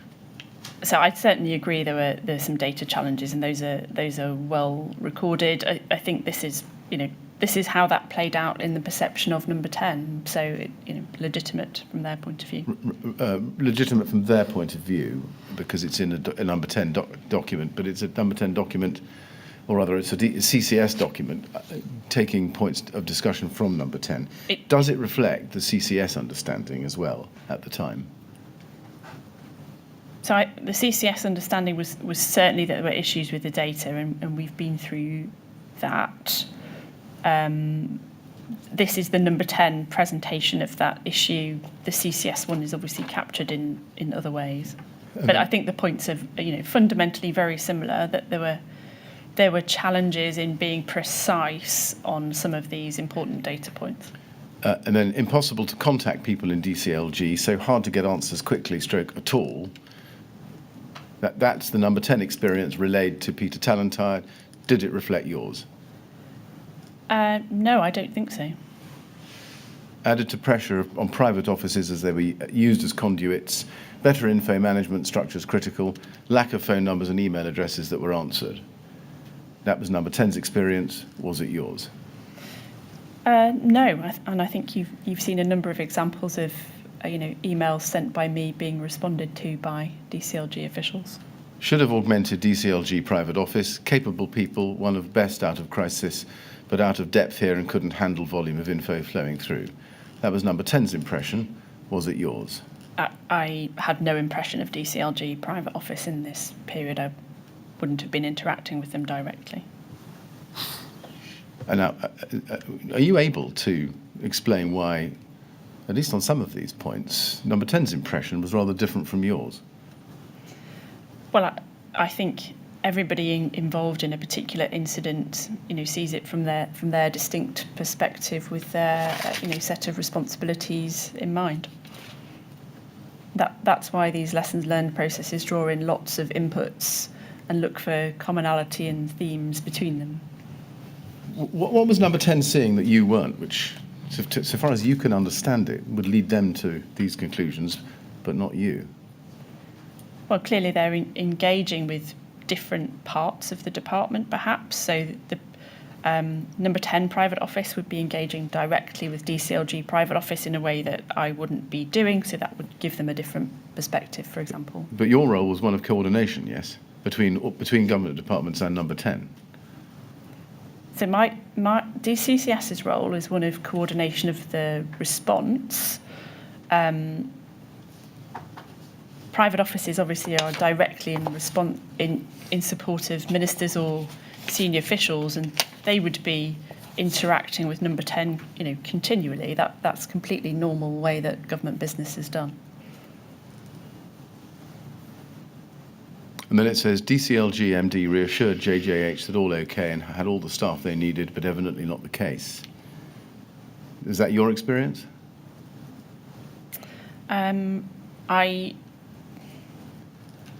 So there were definitely some concerns which you've alluded to in that were contemporary with my understanding at the time about the capacity in Red, which was a relatively small team, hence the recommendation that they should be added to. I don't think I ever had any reassurance or sought it from Melanie, who I think is the MD referred to here, about that.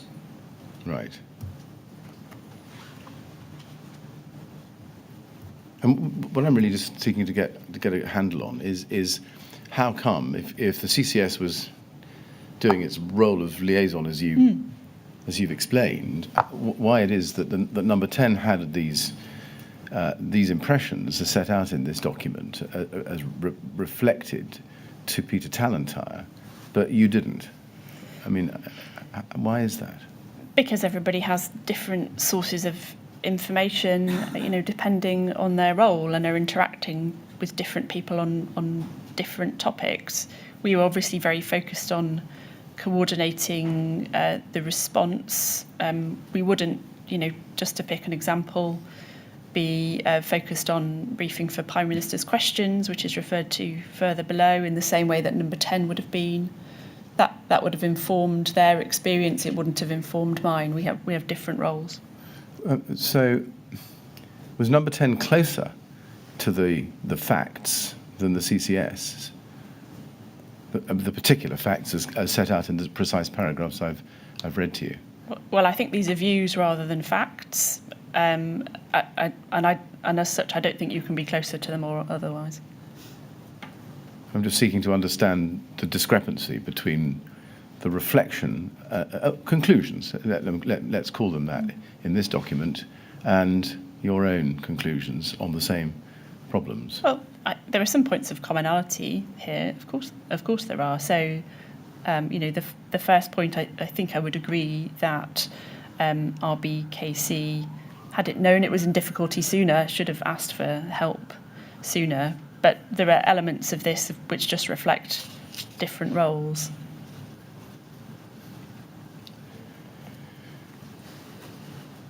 Now, I think it's right that in September 2017, CCS produced a document called Grenfell Tower Tragedy, Lessons for the Central Response. Do you recall that? Yes, I think that is the cross-Whitehall lessons learned conclusions. Let's go to that. It's at CAB 3014768.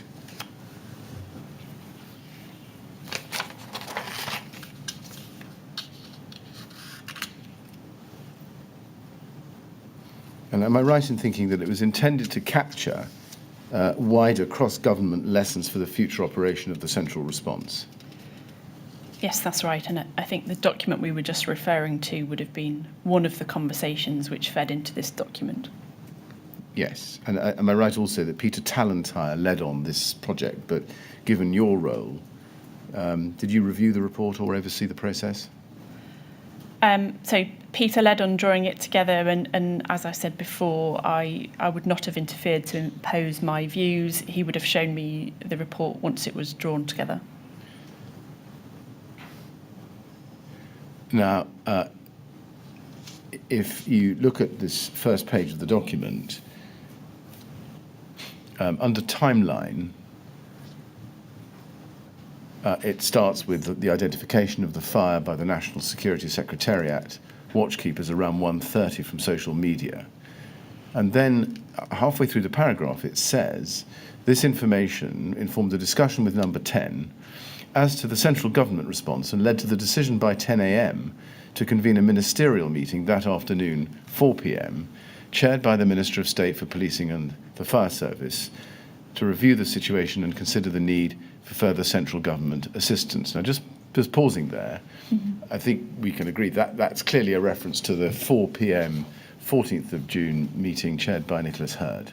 Yes? Yes, I think that's correct. Yes. And it goes on. Those present, alongside those government departments directly involved, included the Mayor of London, the Chief Executive of the Royal Borough of Kensington and Chelsea, RBKC, and the Metropolitan Police. Now, we know that Nicholas Holgate was not present at that meeting. Correct. And therefore that is an error. Are you able to explain how that error came to be made in this report? I mean, I think it is, as you say, an error. My assumption would be that, perhaps a recollection of the 15th had been transposed onto the 14th, but I don't think I can help further than that. But I do agree that is incorrect. Is it an error that you, well, I mean, take it in stages. Did you review this document? Did it come to you for review? Yes, I would certainly have read it. I'm afraid I must not have spotted that at the time, otherwise I would have corrected it. Yes. How carefully did you review it? Well, I would have read it thoroughly with a particular focus on actions that needed to be taken. I think I would not have checked it back against all of the records of the meetings in a forensic way. If we go to page 2, the report says at paragraph 11 at the foot of your screen, foot of page 2, as is often the case in the early stages of an emergency, there was confusion over the situation on the ground, in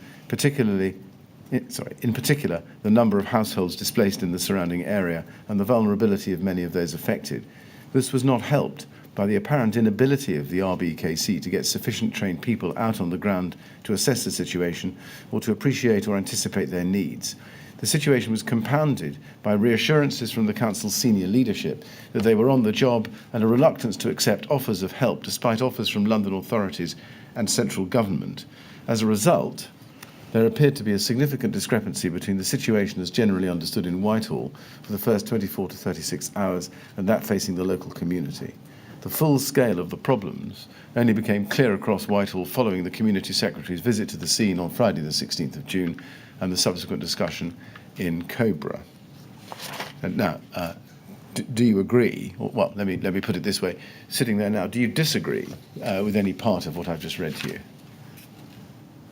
No, I think that is consistent with what the evidence shows.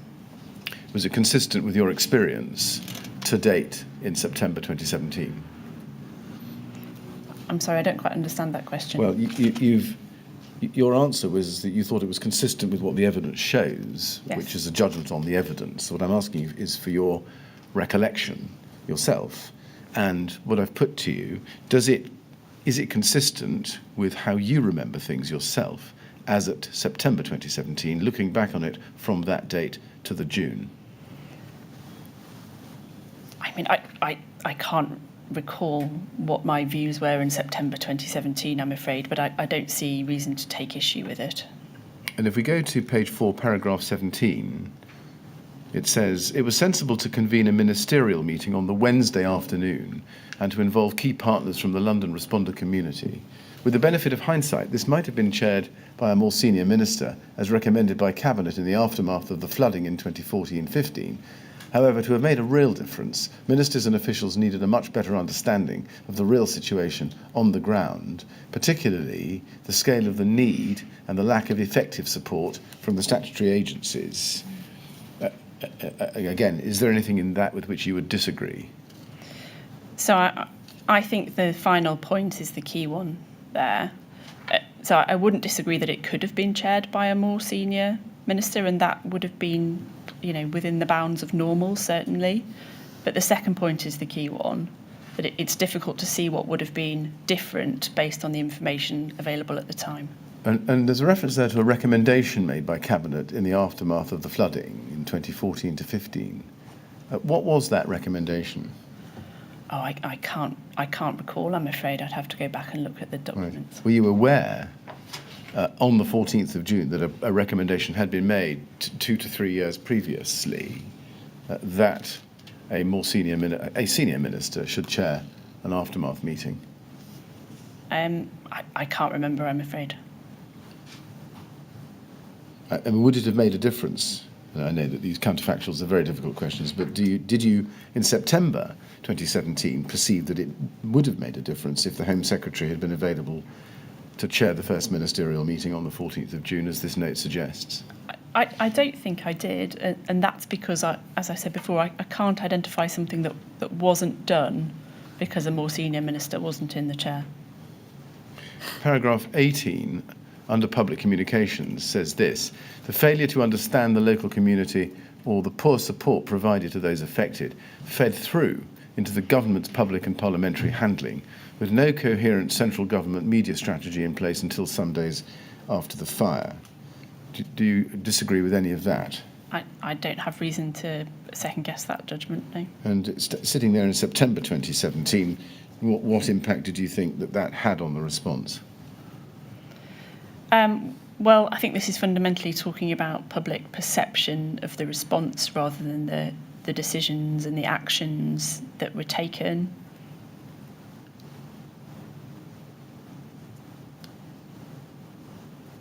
Yes, my question was, what impact do you consider that had on the response? Is the answer none? Yes, I don't think this is about impact on the response per se. I think it's about the public perception of that response. So would be my instinct. So let's just focus then on the precise words at the very beginning of that sentence: the failure to understand the local community or the poor support provided to those affected fed through into the government's public and parliamentary handling. Oh. Are you saying that the failure to understand the community and the poor support provided to those affected had no impact on the response of central government? No, I'm not, to be clear. I was taking that sentence as a whole, which is citing that failure to understand or provide support. The consequence of that was felt in the media strategy. So I would agree that in its totality, did not have an impact on the decisions taken in the response. But I would agree that, that the absence of high quality immediate support had a material impact, particularly on the people directly affected. Now, there are 11 recommendations made in this report, which I think we can see from page 4 onwards. They're just appearing at the foot of your screen, and we can scroll down to the foot of the page. I'm not going to take you through all of them, but you might like just to look at Roman 2. There should be a presumption, until shown otherwise, that even large, well-run organisations will struggle to cope with a major no-notice emergency and are likely to require sustained support and communication to a large displaced community. Smaller, poor-performing organisations are even more likely to fail. What was it about the Grenfell Tower fire incident in particular that led to that self-discovery? Well, I think the recognition that the challenges in the RBKC response were not known. It was not known in advance that they would find it so difficult to manage an event of this type, which was, within the planning assumptions we expected local areas to be able to deal with. Right. I mean, cast your eye down the recommendations. Roman 3, mechanism in place to ensure crisis managers are aware of any significant concerns within government over the effectiveness of a significant local responder. 4 deals with category 1 and 2 organisations should have robust crisis management structures that are flexible and scalable, etc. And then over the page, and 5 is about staffing. Over the page, two-way communication between the Cabinet Office and DCLG, review into the support provided to victims in an emergency, COBRA Secretariat, checklist, chair's brief, etc. I'm going to assume you're familiar with the detail of those. My question on them is, why were all of these needs for recommendation not revealed by previous incidents or by training exercises carried out by local forums? Well, some of them may have been. I mean, after every response, there's a set of. It's a discipline after every response to look back against what should have happened, what went less well, and think about what would address that in the future. So some of these things may have been identified in other responses, but this is recording the fact of their appearance in this event, and therefore the importance of making sure they're addressed going forward. Well, one can understand that after an incident, there's a lessons learned process. My question is, let me try it differently. What was it about the Grenfell Tower fire incident that revealed the need for these recommendations? Can you put your finger on it?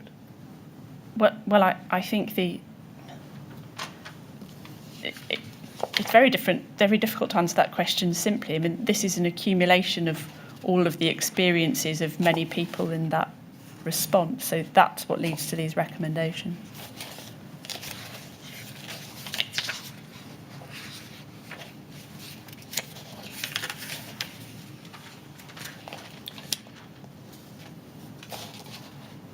Now,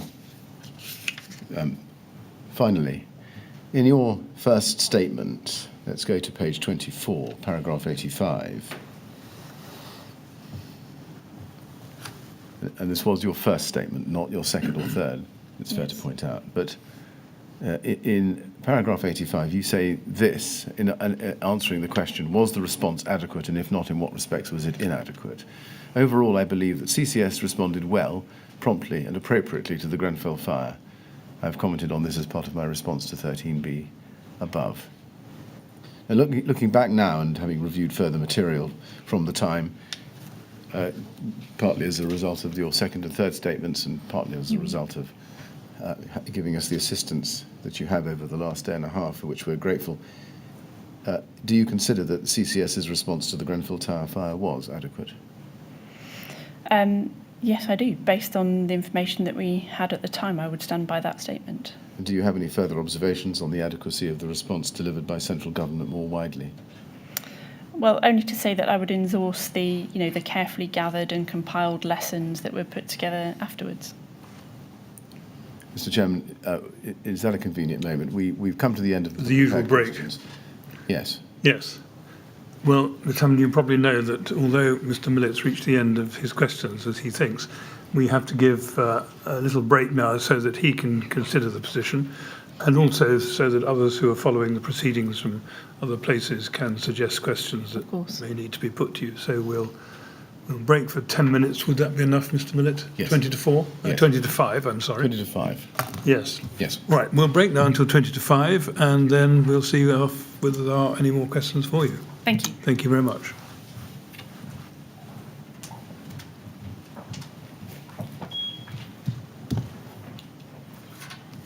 Thank you very much. 20 to 5 then, please. Thank you.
And would you ask Ms Hammond to come back in, please?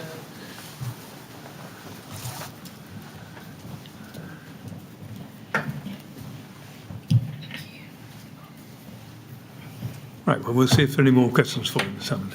Yes, sir. Yes, Mr. Chairman. Ms Hammond, I only have one further question for you, and it's a question reserved for witnesses of particular responsibility, and it's this. You, in the process of doing all your witness statements, have gone through a huge number of previous events a long time ago, and during the course of the last 1.5 days, we've covered a lot of ground. You may also have heard the evidence given earlier in this module, particularly from the families and the bereaved. Looking back on all of that material and looking back on your time in those days after the fire, is there anything that you yourself would have done differently?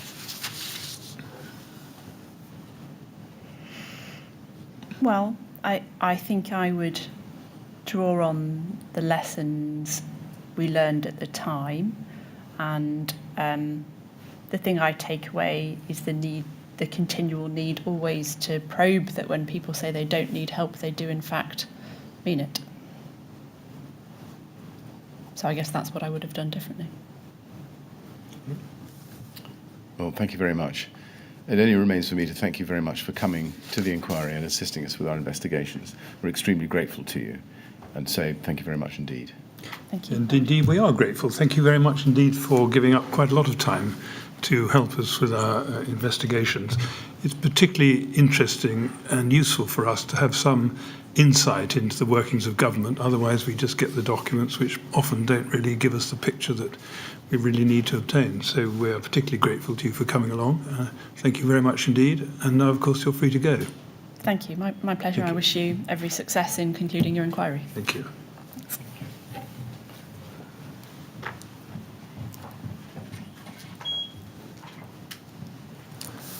Thank you, Mr. Millett. Well, that must be it for today. It is. But we shall have another witness on Monday next week. Is that right?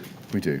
Good. We do. We have. I think it's David Bellamy on Monday morning. Yes, I believe who so. will be taken by Miss Malhotra of Council. Good. Thank you very much. Right. Well, we stop there then, and we shall resume at 10 o'clock on Monday morning, please. Thank you. Thank you very much.